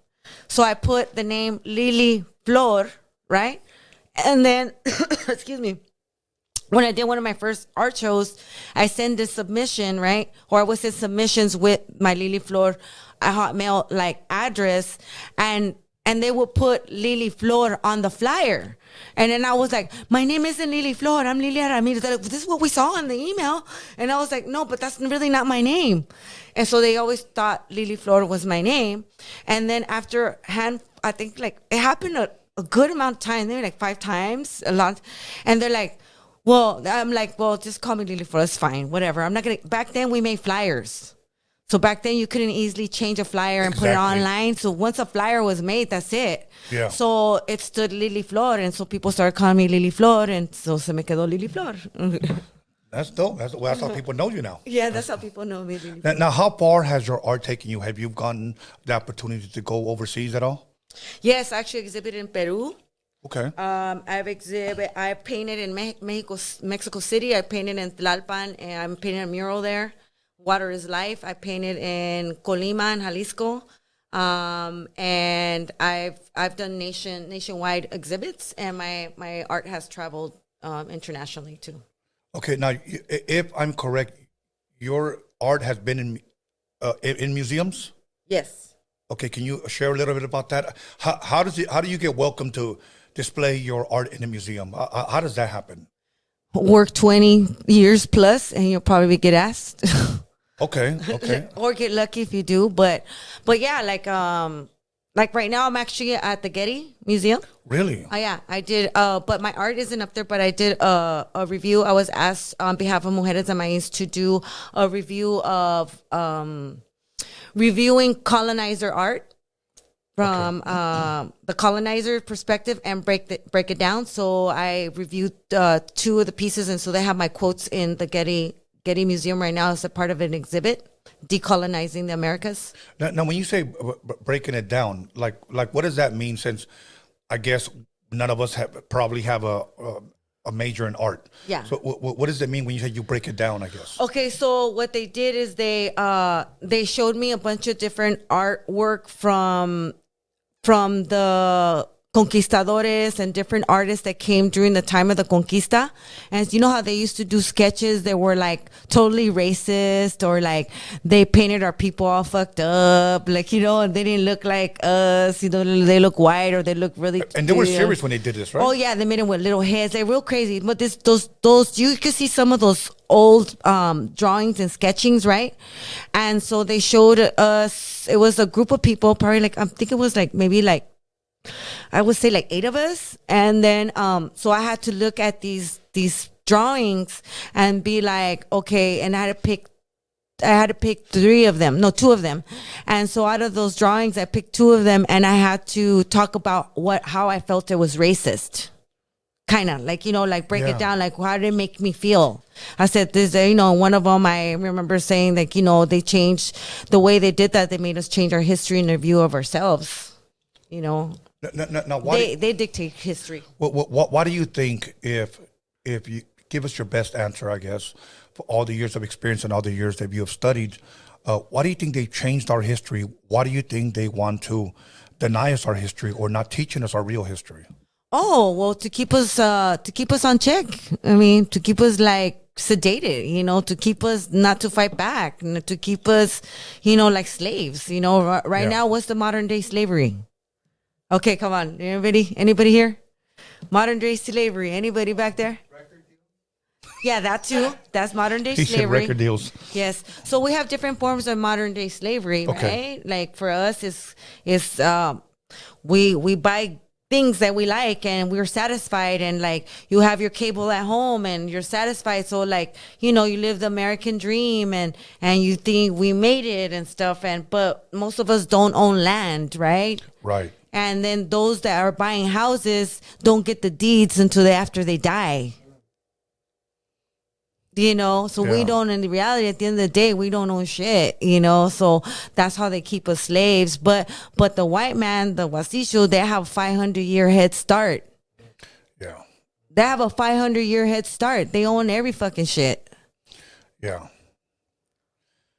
Wow. That's just true, man. That's just true, yo. That's just what it is. Okay. Right here, Mujeres de Maiz, International Women of Color Art Collective and Zine. She served at various capacities in the organization and as a curator, organizer, and director of annual exhibits. So when you say annual exhibits, are these exhibits at different... At different locations, that we'll have them at different locations, but I don't always do the curating for the exhibits. Because I do a lot of stuff too within our organization. We kind of wear a lot of hats, a lot of us. Yeah. So one year I'll do curation, sometimes I don't. So let's kind of I have to update that. But I do different things in our organization. I do a lot of we do administration. Sometimes we do project management. Like, so there's a lot of things that I do. You know, we do Okay. So our titles kind of move around for us, except for our co-founder Felicia Mota. She does more of a lot of the directing, which is kind of cool. Do you think in your career that you have right now, you've accomplished what you wanted to accomplish, or do you still see you going further than what you are right now? I still have a couple of things I want to do. I'm getting older, you know. You guys. I'm 52. I'm gonna be 52 years young. I'm gonna be an elder this year, and according to Mexica way, when you're 52, we are an elder or an elder in training, right? Me going up on scaffolds, climbing ladders, and all that stuff. Like, I don't think I'm gonna be doing that for too long. So I have to think about something long term. So I'm also building a team to be able to just more direct and design. Hopefully I'll be able to get that. That would be a good end goal for me. But even if I don't do that, because muralism is something that I wasn't even looking to do, or I'm even like, that's something I just kind of do, but mostly I paint. I like to paint in my studio by myself. I don't want to carry a bunch of shit all the time outdoors. I like to be in my studio and just paint at my own leisure. So for me, it's like doing more exhibits, doing one of them right now. I did the opening of the Cheech Marin Museum. I did the grand opening. Let's talk about that, please. When did that open? I know sometime last year, if I'm correct. Yeah, last year. I forgot. I was there. Okay, I was there. Okay, you guys, I forgot the date. But I was there, and I did the grand opening. I was part of it with Mujeres de Maiz, and we did the art installation. So we did printing, and we did some herbs, botanica carts. And so I actually did one of a collectible print for that day. Okay. So I designed it, and we printed, and we gave it away to everyone who showed up, and I signed them. So if you have those are collector pieces for that day. Awesome. How was Cheech Marin's museum? I haven't been there yet. Dude. I plan to go there. But like, what can people expect? Or obviously, just not a bunch of up in smoke pictures. So please fill us in. It's legit art, man. Cheech Marin, así todo moto, todo chenco y la chingada. He fucking knows his art. He is amazing art collector and also very knowledgeable in our cultura as well. And I'm thankful that he went around collecting this art because we deserve a Chicano museum, you know. And the art is amazing. It's master. It's like. It's art that other institutions will never take us in. Those other institutions that you go to, like the Getty and all that, there's only like 5% of people of color, probably even less, like 3%. Really? Yeah. You look up the statistics across nationwide, in any museum institution, people of color are very misrepresented. And so a museum for us is a big freaking deal. So you guys go visit it because it's important, and the art is amazing. It's, you could relate to it, you know, because it's your cultura, well, no matter what generation you are. Wow. Well, we're definitely going to... I'm definitely going to check it out, and I'll give you guys pretty much an update on. I'll shoot some pictures, post it up on my Instagram. But I definitely would like to check that out. There was something in here that says Lily Flor's strength lies in her bold approach in integrating. Am I pronouncing that right? What? I'm reading your bio here where it says Lily Flor's strength lies in her bold approach in integrating cosmology. Now what? Now what? Okay, thank you. Now what? In her work. Can you kind of explain that? So what I do in my work, if you look at my work, if you go on my website or my Instagram, I do art that has some Mexica or Nahuatl symbols. And some of them could call them gods, but we could say they're gods, but for us, we didn't have a word of God. So they were there because remember, it was the anthropologists that named them gods, right? And so really what they are they're representations of nature. If you study them, you'll know that they're representations of nature and their teachings behind that. Okay, now when you do pop-ups, what can people expect from your pop-up when they go visit you? When I do pop-ups, and that means I'll open my studio only 4 times a year, pretty much. Oh, okay. I only open up my studio for Valentine's Day or sales, Mother's Day, Dia de los Muertos, and Christmas, winter solstice. And that's it. Only 4 times a year, I open up my studio to the public or any of my fans. Now, is there a reason why that is? Like, what if somebody just doesn't want to wait and they want to buy something from you? Okay, so I do appointments. So Okay. that's my showroom and my gallery. So I do appointments. That's where I have my customers come, and if they want to do any kind of work and business, that's where I do it at. So yeah, that's really pretty much how I work that, because it's not like a store where I'm there waiting for someone to come in. I can't do that shit. Like I Right. can't. Like I just sell. I do pretty good, and I'm grateful that I'm able to maintain this lifestyle that I enjoy living. And I have a good support system, and I have good fans and collectors. Thank you, y'all. Okay, now Cheech Marin opened up his museum. Obviously, it's from art that he's been collected for years. Does Lily Flor collect any type of art other than your own? Yes, I do. I have my own collection, yeah. Really? Do you ever plan to open up something like? No. And these are my friends, and these are my mentors that I've collected or traded work with. Oh, okay. I have my own collection, actually. Yeah. A small one. It's not as big as Cheech. Right. Not as big, but I do have a little small one. Would you ever consider having them on display, maybe like one of the times out of the year? If people ask me, I probably would share it like that, but you have to put insurance on it. But I have insurance on my stuff, but Okay. Now, is there any stuff that you created that you won't sell? yes. Okay. And why is that? Because they're personal pieces. Okay. Like I have one, actually my brother I had regretted to sell it for a fundraiser, and I was like, I don't know, I didn't want to sell this, right? It was for a fundraiser. Then he bought it for me. Oh, thank you, bro. And my brother back here. He's also an awesome painter, by the way. He bought it for me, and I was like, oh, I didn't want to sell it. Thank you. He goes, so I kept that one. That was actually a reflection piece of that Vision Quest. Really? Because it gives you the formula, so I didn't want to share it, and so I want it back, and so he bought it. Okay. And then the other piece that I have that I just got back this year from one of my collectors. She went through a divorce, and so she's like, Lily, I don't want to, I just want to see if you want to get this piece back. And I was like, what? Okay, I'll buy it back, and I bought it back from her. Wow. I bought it back from her. It was one of my first pieces, and I'm actually going to make prints, but I'm not going to sell it. Okay. Now, you did a mural, if I'm correct, of a certain movie. Mm-hmm. Can you kind of share a little bit about that? I believe, Norbert, you brought it up before we went live? Yes. Yes. Share that with us, please. I painted the Wakanda Forever movie mural ad. So it was an ad that was here in Los Angeles. So 3 artists in the nation were picked to do the mural ad for the movie. And so it was one in Chicago, New York, and Los Angeles, and I was the LA artist that was chosen to execute this project. And where was this for people to see it at? It was on Whittier and McBride, but it only lasted like less than 2 months. It was like a month and a half.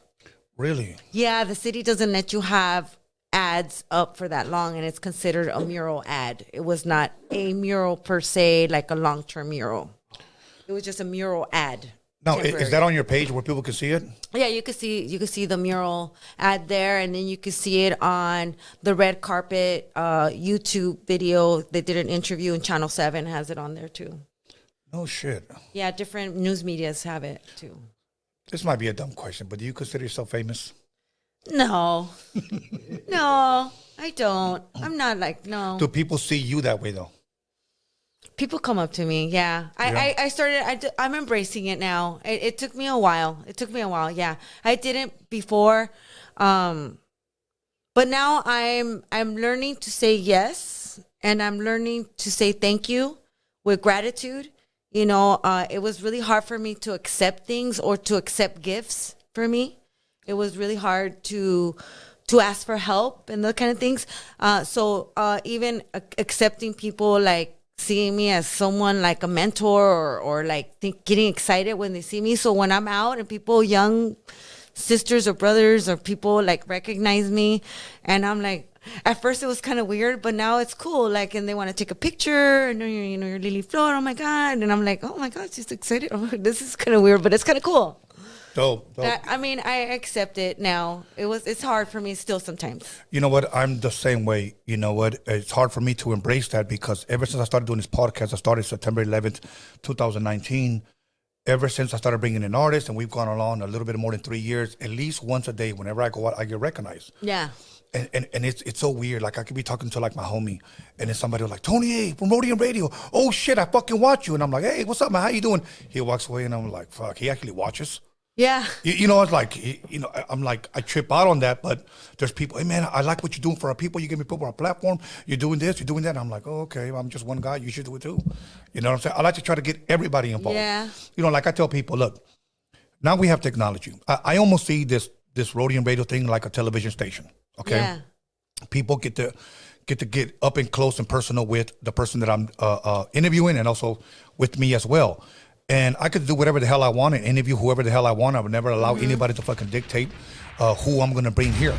You know, because I know people were upset that you were going to be here today. People were actually fucking mad. I shouldn't say people, a person. Yeah. And you know who you are. Yeah. Me vale verga. I'm sure he's on the feed. Y'all see him? Yeah. Oh, fucking hater. So anyways, like... This ain't about you, homie. So, like, it's weird because now that, like I said, I go out, people see me and they're like, hey man, when are you going to bring this? When are you going to bring this? Thank you. One guy actually said, you remind me of Cesar Chavez. Oh, shit. And I don't know if that was a good thing or a bad thing. Oh, shit. So that's why I asked you to elaborate a little bit on that guy. But you know what? I'm thankful that you're here. I'm thankful that people are getting to hear your story. If there are things that I didn't ask you or I didn't bring up to you, maybe you could bring them up now. Was there anything you wanted to cover? Anything that I didn't ask you? Anything you want to talk about? Anything you want to promote before we actually jump into the calls?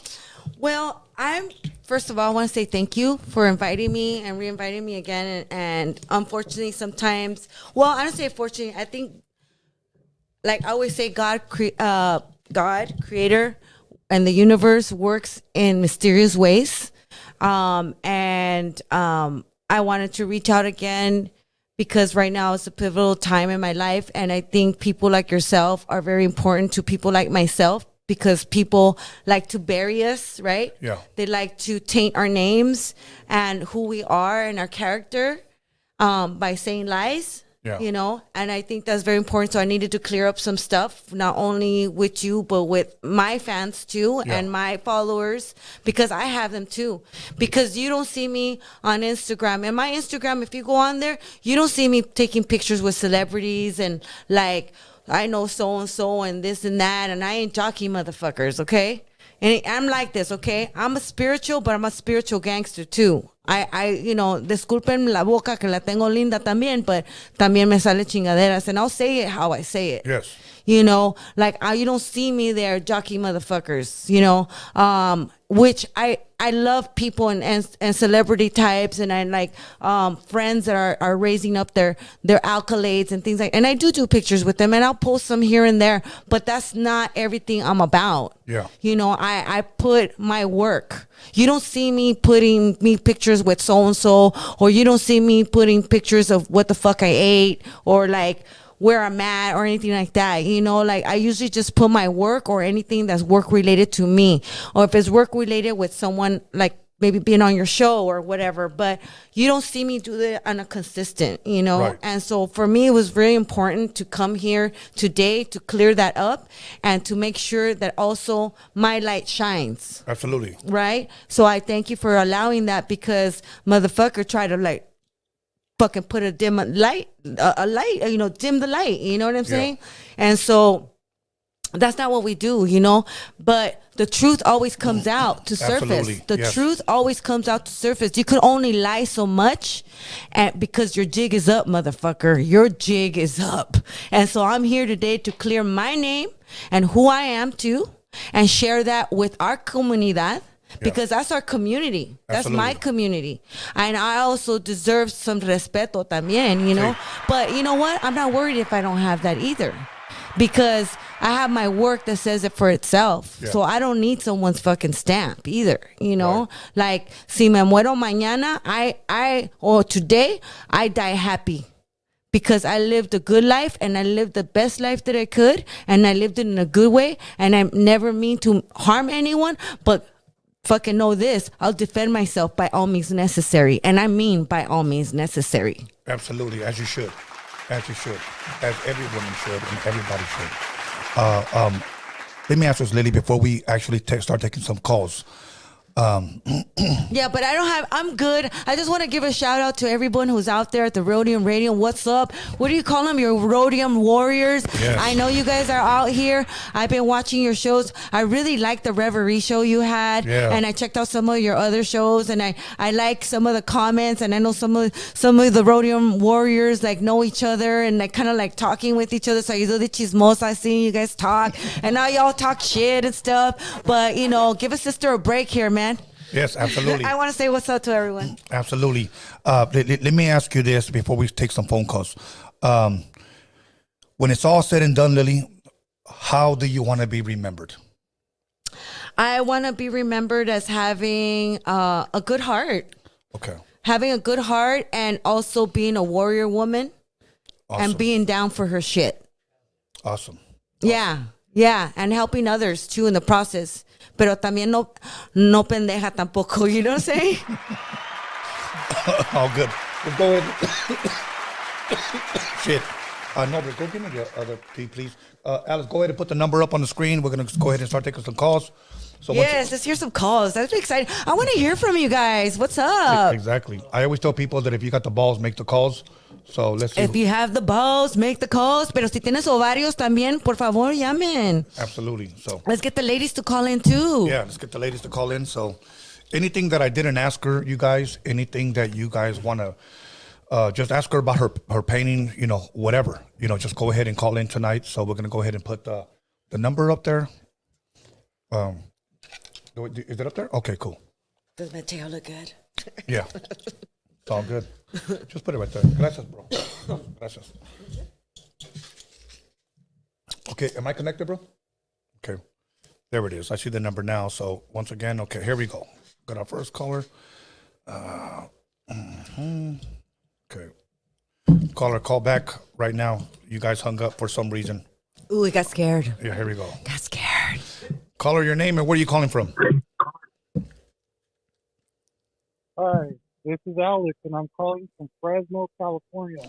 What's good, Alex, from Fresno, California? You got a question? Yeah, I guess I do. What the fuck? He hung up. They scared. Yeah, dude. Okay, call back, homie. I think that might Fresno's a little scared. Caller, your name and where are you calling from? Yeah, I'm Arturo from Houston, Texas, man. Houston, Texas in the building. Texas in the building. What's good, my bro? You got a question? Yeah, I wanted to know, how do you consider Be Real? Is he your friend or he's just a traitor, man? I'm sorry, what was that? What? I just wanted to know, is Be Real your friend or he's just a traitor for the Hispanic community? Is Be Real my friend? Yeah. Yeah, I consider him a friend. Oh, I just wanted to know, man. That's it? Yeah, man. Okay. Okay. I thought you were calling for Lily, bro. I thought you were going to ask about her art, homie. They want to know about Be Real. Oh, thanks, man. They want the Cypress Hill connection. Oh, good, homie. As a matter of fact, be looking out. He'll be here next month. Okay. All right, bro. Thank you. Hey, guys, let's keep the calls to Lily. So once again, call her your name and where you calling from? My name is Texan at Graham. That's my Facebook name. But real quick, I want to shout out to Lily Flor. Like, I love your historical talk. I love your energy. I love that your struggle is very apparent in this whole life. It's very apparent. Like, it's not just being a parent. Like, you're like in your own zone. Like, a lot of people, like me, as I listen to it, I'm like, damn, like, she's very, like, because I just heard of you on this live right now, and I'm about to look you up even more. Awesome. But you're more apparent than to a lot of people in the comments right now. I don't give a fuck what they say about me, like, for real. But you've been through some things, but you're so apparent that you've grown. You say you 52, baby. love, Queen, you talk like you don't age. You talk like someone that hasn't aged, that someone is still living in a certain time. But you also talk to someone like me of a younger generation that I can relate. And it's beautiful to me. Awesome. Oh my God, Like, you're gonna I make me love it. cry. You're so such a please, beautiful no, comment. please, listen to me. Listen to me. Yes, ma'am. Queen, listen to me real quick. I have my belief is my belief, but I'm telling you, you are a queen because there's patakis, and patakis means stories. I'm Mexican. I'm from West Texas, but there's something that you possess that is not only vibrant, but it is also like how can I put it? It's vibrant, but it's also soaked in pain. Yes. You read that. Yes. You're soaked in pain. You've been through pain, but you're so vibrant. Yes. But the thing is that it's something about your representation, your knowledge. UCLA, I ain't heard nobody shout out UCLA in the comments for you as a Mexican.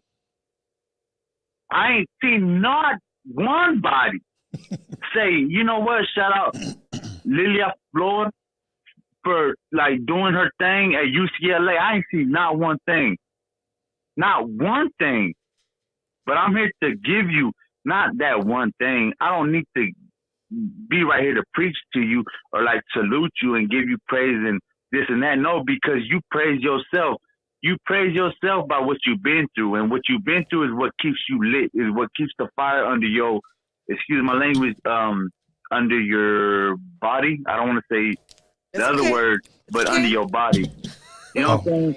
All good. Thank you, my bro. Thank you. Thank you for taking the time, Carnal, and being a part of the show tonight, homie. Thank you. I appreciate you. What was your name again? What was his name? My name is Texan at Green. That's Facebook. But I had two questions, but understand, I know I talked too much on this question whenever they answered the phone call. So maybe I can ask you later on. But it was two simple questions. It's about a deceased, and it was also about the type of cigarettes that you smoke. But have you ever, the deceased, real quick, have you ever heard of your deceased loved ones talk to you? Because I feel like you have. Yes, I have. Yeah. Yes, ma'am. You're in tune. And damn, I'm getting emotional. Thank you. Okay, but, hit me up, yo. Hit me up. Okay. Okay. Texas, bye. you know what? I'm going to do a Texas tour. Actually, I'm doing Southwest tour this year. Awesome. All right, Carnal, gracias. We got to get to the other callers, homie. Appreciate you. Okay, let's go. Okay, let's see if you guys got the balls. Make the calls. Let's see who's going to call next. Let's see. A ver. We still got the number up? Yep. Okay, I saw somebody talking about, I'm just here to apologize. Caller, your name and where are you calling from? This is Cassandra calling from Los Angeles, California. Cassandra, how you doing? Hey. I'm great. How you doing? I'm blessed to be here. What's up? How you doing, boo? I'm doing good, Mama. This is Mama Queen, Cassandra. You look fantastic. Huh? I said you look fantastic. Okay, thank you. Yeah, so man. What's your interview question? was really excellent.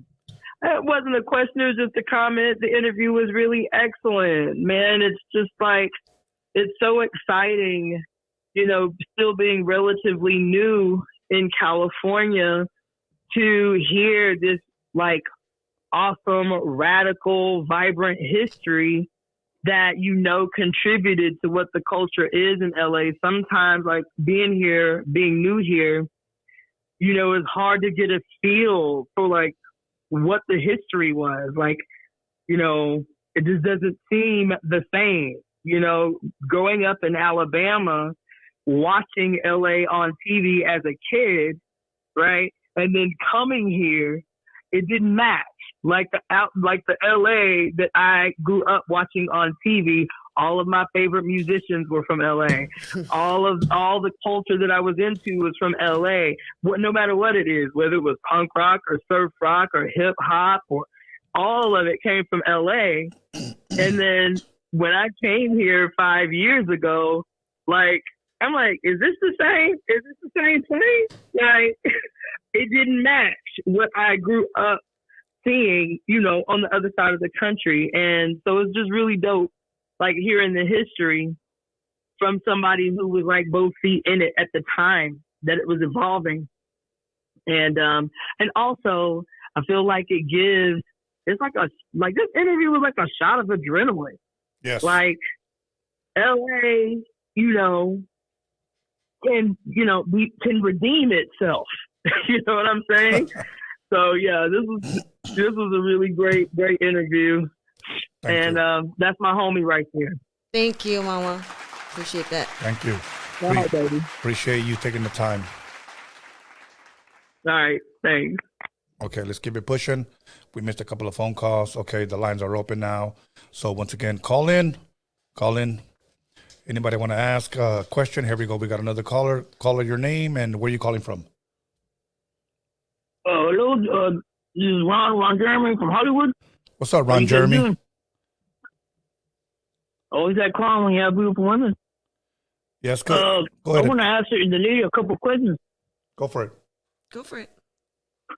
I'm currently making a film, and I'd like to know if you want to be a co-star in my film. It's about a cultural Latino movie. It's called, the movie's going to be called Hyenas from Figueroa. Hyenas from Figueroa. So, Ron I'll Jeremy, make it to star. when do you start production? I'll start production once I get out of prison. I got falsely accused of sexually harassment. Oh, okay. Well, okay. yeah, I know somebody from the San Fernando Valley that would be down to be on your film. It sounds like he wants to do a porn. Yeah. Yeah, well, I know just a girl. So. I think we need to do a porn. Yeah, I think you got the wrong number. No one's too old to do porn. There's also 80-year-old porn ladies out there. What is he on? All what are good. you smoking? Hyenas, you're perfect. Hyenas from Figueroa. Hyenas, you're like the perfect. Hyenas from Figueroa. I want you in my film. Okay. Okay, hit her up on the DM. No, please don't. Okay, yeah, please don't. Also, Okay. Also, do you prefer foreskin or no foreskin? Bye, Pablo Escobar. Let's go. That was... Oh, God. Okay, here we go. Comedian. Caller, your name and where are you calling from?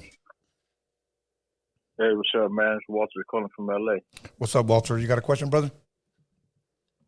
Yeah. Props to Lilia. Today I saw our website. It's pretty tight. Check it out some more. Check out our artwork. I've been to, I think it's Mural Museum. Mola, in yeah. Long Beach. Yes. But, yeah, I've been there. But it's more of a comment. Okay. Regarding Cesar Chavez. He wasn't, from what I read, he wasn't against immigration. He was against people coming in undocumented. Okay.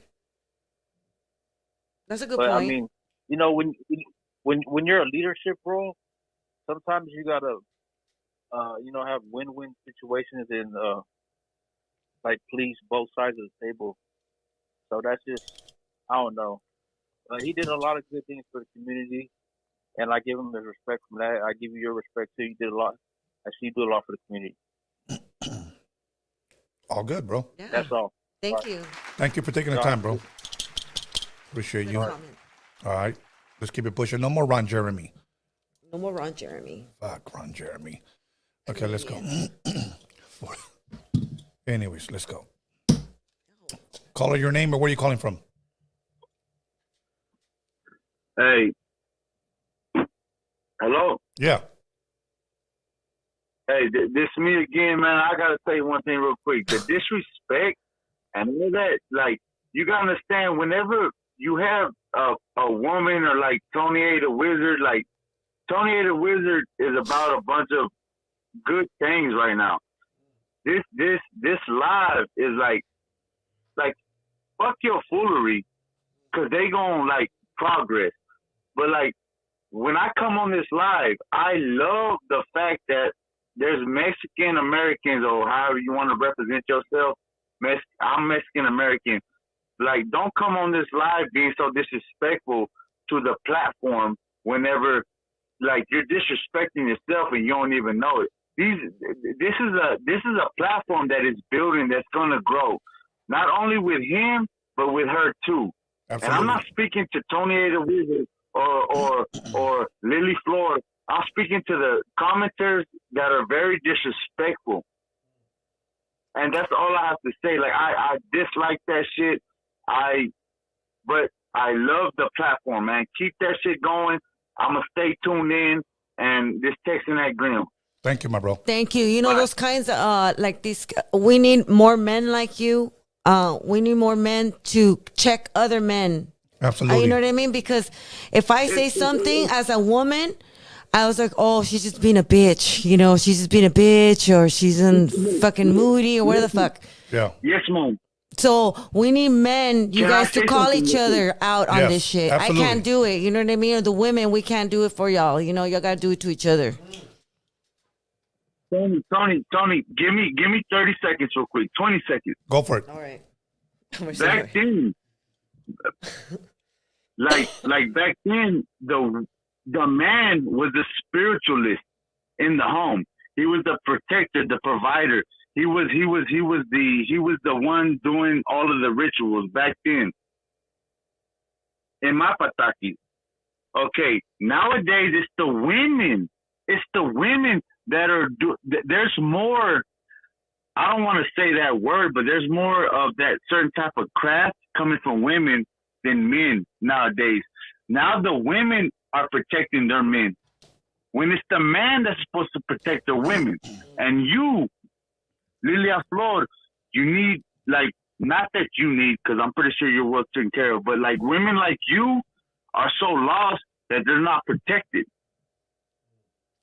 Exactly. Because the man don't know how to do it. I mean, I'm talking on spiritual sense, but anyway, no, I get you. I'll go ahead and let y'all flow through with the callers. Thank you. But do you understand what I'm saying? I totally understand you. Yes. All good, bro. Thank you. Yes, ma'am. Okay. Yes. Okay. Bye. Okay, let's go. Come on, you guys. We got a couple of more minutes. Caller, your name and where are you calling from? Yeah, this is Manny from Phoenix, Arizona. What's up, Manny? How's it going, Tony? Hey, Lilia. Nice to talk to you. I never heard of you before. You know, found interesting the work that you do. Thank you. I have a quick question. I captured a little bit that you know your family's from Michoacan, and you know the native roots and all that. Like I've myself been like on a quest to like rediscover my native roots. And my family's from Guanajuato. Mm-hmm. And I want to ask you, like, do you work or like associate with like native people here on this side, on this land, like California, Arizona, Nevada, New Mexico, so on and so forth? Yes, I do actually. I started doing Native Indigenous ceremonies here in California, and I also did ceremony in South Dakota, so in the reservation. So like definitely I've done Northern Indigenous ceremonies, but I also do Southern. I go back to Mexico and do ceremony there. Awesome. That's awesome. Interesting. Yeah. Good stuff. Yeah, I'm looking to get more into that. Yes. You know, hit something me up. I find really interesting. Yeah, wherever you're at, just hit me up and I can be able to guide you. But like, I don't publicly, it's a little different. So you could always like DM me and stuff like that. So I'm always grateful and open to those kinds of questions. Yeah, just follow your account. So I'll hear you and see what knowledge you can share with me, and you know, so on and so forth. Great. Awesome, Thank you. carnal. Thank you, bro. Thank you. Tlazokamati, which is thank you. And now what? Yep. Tlazokamati. Thank you guys for the platform, Tony. Thank you, man. All right, my brother. Muchas gracias. We got about 6 more minutes. Come on, let's take these calls. Come on. Porque ya tengo hambre. Yeah. So come on, let's go. Let's see. Why does it fucking keep going? Hold on. Here we go. Call your name and where are you calling from?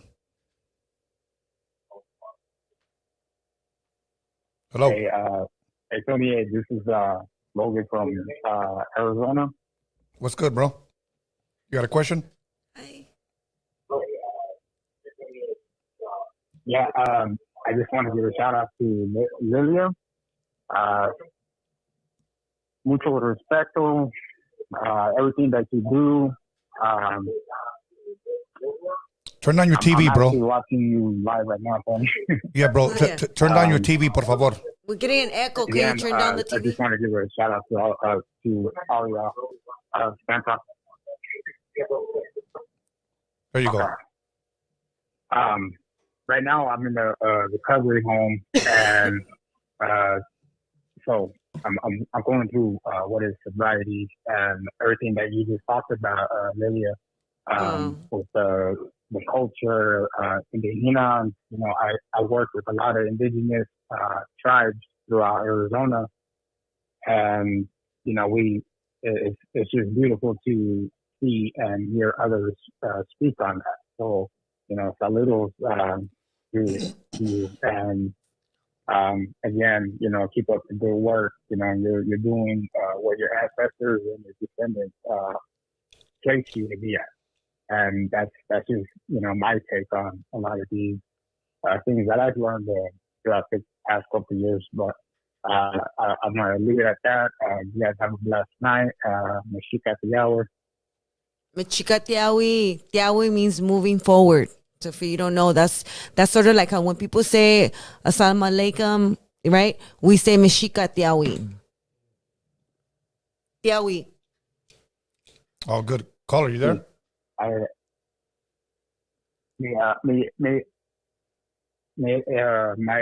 My ex, she works with a lot of indigenous. She's also Mexica. You know, she learning Nawa. This is how I also know parts of it. I'm Hopi from Arizona, so I grew up in, you know, in the cultura and everything like that. So like I said, you know, it's beautiful to me. And again, many blessings to you, especially you, Tony. Keep up the good work also. You guys have a blessed night. Thank you, Colonel. Have a blessed Blessings to you in your recovery. I want to address one guy on the live chat here. Tony's always claiming that he's hungry. That's why he wants to end the show early. Bro, it's going to be 2 hours, bro. We've been at it. Yeah, cálmate, güey. Okay. Caller your name and where are you calling from? Hey, what's up? This is T-Dog. I'm calling from California. I just wanted to call up real quick and then say to Lilia, thank you for coming as a guest on the podcast. What you were speaking on was inspirational. It was awesome. Thanks to the podcast, I checked out your artwork on the website, and I think you have some really, you know, badass paintings. I like the one. I commented on one of the threads at I like the butterfly one. I forgot the name of the painting, but the hummingbird and the Diosa one where you have like the woman is laying down on the moon in the background. Yeah. I think that is awesome. I think it's dope as fuck. Show that one. Yeah. Yes, thank you so much. That's called Diosa Dreaming. Yes. There you go. I had just checked it out earlier. I was listening on the way driving home, getting out of class. I'm taking night class or whatever at the community college. And you know, I also wanted to say the things you were speaking on, your activism that you did, it's fucking, you know, badass. I give you props for that shit. I give you respect for that shit.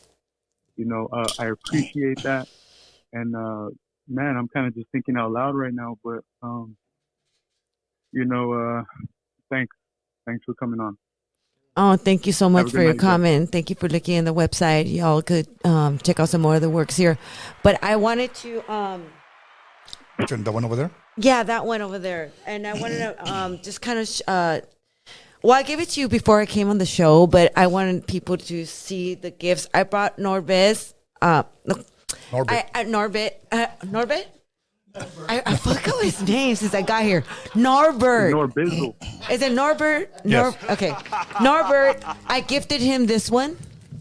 And this one was displayed at the Dia de los Dodgers, Dia de los Dodgers for the, I do actually do the installations at Dia de los Dodgers. So Really? yeah, so this is one of them that was there. And so I gifted him this one.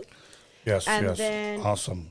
You blessed me with that one? And then I blessed Tony with this one. Awesome. That one's a beautiful Ningún one. ser humano es ilegal. And I know for your fans over here. And what, does he smoke out? Hell yeah. Okay, so this was for you. That's the you picked the right one for Look him. at this one. But to clarify, she's not smoking a doobie. She's smoking tobacco. But it kind of looks like that, so it's okay. So she is Maria Sabina. She was a curandera and healer in Oaxaca, Mexico. And she was the caretaker of the mushroom medicine. Really? Los niños. Le decimos los niños. And so this right here on her rebozo, this design on her rebozo, is the design of the molecular structure of the psilocybin, which is... So this is what you're getting today, and also have all this stuff on my website too as well. Awesome. Thank you so So much. I just wanted to share that with you guys. Awesome. Oh, and also we have a giveaway from, I'm going to mail this to anyone, anywhere in the country, male or female, it doesn't matter. I don't know, should we do a quiz question, a phone call, or caller number 2? Let's just say whoever calls last, which is the next call. Awesome. Okay. But they're going to have to hit you on the DM to get your address so that Yes. way. Okay. So I'll get their address so I can send it. All good. Thank you, Carnal. Appreciate you, homie. Right on. Good night. Thank you. Okay. Last caller gets the Diosa hat. I don't care if you're a dude to sport that shit. Okay. Caller, your name or where are you calling from? Hey, ¿sabes qué? Es el Bubu de Tempe, Arizona. Y What I'm up, gonna Boo-boo? get that hat. Hey. I have actually a lot of fans in Arizona and Texas and New Mexico. A lot of my collectors that buy online from me. I have a big, huge collector fans out there, and I'm actually going to do a Southwest tour. Hopefully, in the summer, Hell before yeah. the summer break is hot. Hey, Oh, Boo- that's dope. That's dope. Boo, make sure Sabes que hay you muchos artists también aquí en Arizona que they get down, you know what I mean? And I've never heard of you, pero moving forward, I'm gonna check you out, and you know I really like the interview. Thank you. awesome, Carnal. Make sure you share it, bro. Make sure you DM her so you can give her your address and she'll send it to you, bro. Andale pues, and Tony, fucking love you, homie. Stay Gracias, up, carnal. keep doing what you're doing, bro. Thank you, Carnal. Appreciate you, Órale, homie. rato, buenas noches. Buenas noches. Okay, that was it. That was our last caller. Let's go. There was a lot of you that didn't have the balls to make the call, so I don't know why you guys want to hide behind Instagram. So, They want to put people down behind. yes, exactly. What are they called? Warriors, keyboard warriors. Keyboard or finger bangers. Oh, yeah, finger bangers. Now, let me ask you this. So you were actually pretty much told not to be here today? Is that correct? Oh, you were pretty much told not to be here today? Yeah, I was gotten a little bit of, I would say kind of threats. Right. There were like threats. Yeah. Okay. I got like threats to not come here. Yeah. That's crazy, right? Like, yeah, they're scared that the show was going to be about him. And it's not about him. It's not about him. It's never been about him. So. Yeah. And he's in the chats, you guys. He's in the chats, like, from what I heard. And yeah, and so yeah, that dude. I know. Okay, do you guys do? Okay, is there a question in there? Yeah, I was threatened to, like, I can't say his name, but yeah, like I'm not down with that because this show is not about him. Right. But it's not cool to be threatened like that, like twice in like pretty much 24 hours. Can you go into the threat? Like what was said? Yeah, I will, because it's gonna go public. It's gonna go public because I consider myself a community public figure and very important. What they say, cultural stakeholder. I've gotten awards from the state through different organizations, legitimate organizations for my work. Right. I've been in documentaries. I'm published in books. Yeah. I have a lot of work, and I put a lot of work and time in here, and I work with the comunidad, and especially I work with women. And and families, which include men too, and their children and families. And so I have a standard to uphold with my community when it comes to people who lie and threaten me. And so I am going to do a public statement, especially because I feel I'm going through a situation where I'm actually dealing with anxiety and PTSD pretty much. Yeah. I had to put like camera security in my home with like sensor lights and that kind of thing, because I feel a little anxiety because this person's a public figure and he's well known and he's right there on the thread. And I did have a relationship with him for 8.5 years, and I was pretty much married to him, and I caught him cheating. And so I caught him cheating. You guys, okay, quieren oír el chisme, se los voy a decir de una vez, pero I'm going to do a public statement that's going to be formal. And I'm not talking out of my ass, and I'm going to say it because this is truth and it's based on fact. I caught him cheating with his co-worker, a musician that he plays with. And he got caught red-handed, and I threw his ass out of my house and I told him to fucking get to stepping. And he was exposed, and he don't like the fact that he's being exposed because he has a famous song about a cheater called, he calls her La Mentirosa. So he has a Mentirosa song, and his name is Mellow My Niece. And his name is Ulpiano Reyes, and I was with him for 8.5 years, and I kicked him out of the fucking house. He fucking got caught cheating. That song is about cheating, and that song really is about him. And I don't even think his first baby mama, Michelle, was the cheater. I believe he was. And then he cheated after that with all his exes, and, it's proven. And then he cheated this time around, and he got caught, man. Yeah, he got caught, and so now he's scared shitless, and so that's why he's there. So yeah, that's the tease, y'all.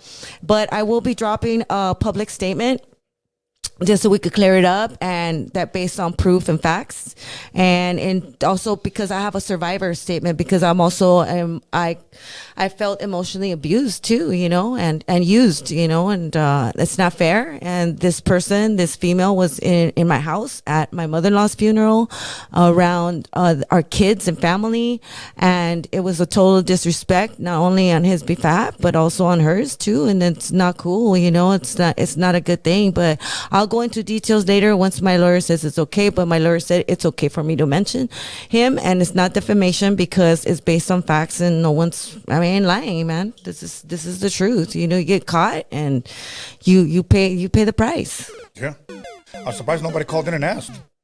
Yeah, but it's okay. All good. Any shout outs before we end the night? Any shout outs? I say shout outs to my brother Oscar. He's right here. Always my day one, my bro Oscar at Oscar Art Underworld. He's also an amazing artist too. You should check out his artwork, you guys. And also my homegirl and resident artist friend, awesome. Maritza from Gypsy Tattoo, amazing artist and tattoo artist too as well. She's here with me. And also the crew here, Norbert and Alex, and of course you. Thank you so much for allowing me to have this platform, and also for La Cultura and everyone out there, so everyone could have a platform. And I know there's always controversy in things like this or spaces like this, especially podcasts, because they say it's puro chisme la chingada. Yes. But for the most part, I like the fact that it's an opening a platform, and that's what it is, regardless if people like you or not. And we do things based on facts, even when people accuse us of stuff, right? So we have to do that. So these platforms, we have to protect them, and we have to protect each other. Right. We have to protect each other because that's all we have. Everyone in this chat room, like, we have to protect each other. And because if we don't protect each other as a community, because you already created a community. This is a community in here, in this platform. And we have to protect each other and elevate each other. And of course, we could talk a little shit and, like, you know, burlar and make fun of each other. And that's fucking fun and all that. But at the end of the day, we got to be down for each other. Absolutely. And that's all I want to say. And also want to say hi to LA community and all the community nationwide, worldwide, wherever you're listening. Los quiero, los amo, los apoyo. My frenemies, I love you regardless. My haters, my flying monkeys, los amo, me vale madre. I'm going to live my life however I want. And Creator always has my back. And my ancestors have my back. And of course, remember that your ancestors has your back. Absolutely. At this time, I would like to give my shout out first and foremost to you, Lily. Muchas gracias for coming over here. Thank you for accepting my invitation. Again, you should have been here like at least a couple of years ago. So I thank you for being here. Let me give a shout out to Norbert. Once again, if you guys didn't watch the show yesterday, it was News with Norbies, where we give you the ghetto news from an unprofessional perspective. We don't make this shit up, but we just give you the silly shit that doesn't make the news, the type of shit that the white man doesn't want to give you. We give it to you from the gut. We give it to you from the hood. Okay? Also, want to give a shout out to Alex Cervantes Enterprise. For those of you guys that need transmissions fixed, you guys need brakes fixed, you guys need smogs fixed, he's your fucking dude. He'll fix it illegally or illegally. I'm just playing. Okay? And also to my son, B-SKANLESS, for helping me promote this. And also to the Hip Hop Jedi, all the LA fools, all the IE fools, all you regular fools, everybody on the live chat, everybody who liked, comment, subscribe, everybody who hated, doesn't fucking matter. You guys still watched. And I want to address something really quick because this was put on my community. If you go on my YouTube page, you see the live, you see the videos, you see the shorts, and then there's a place that says community.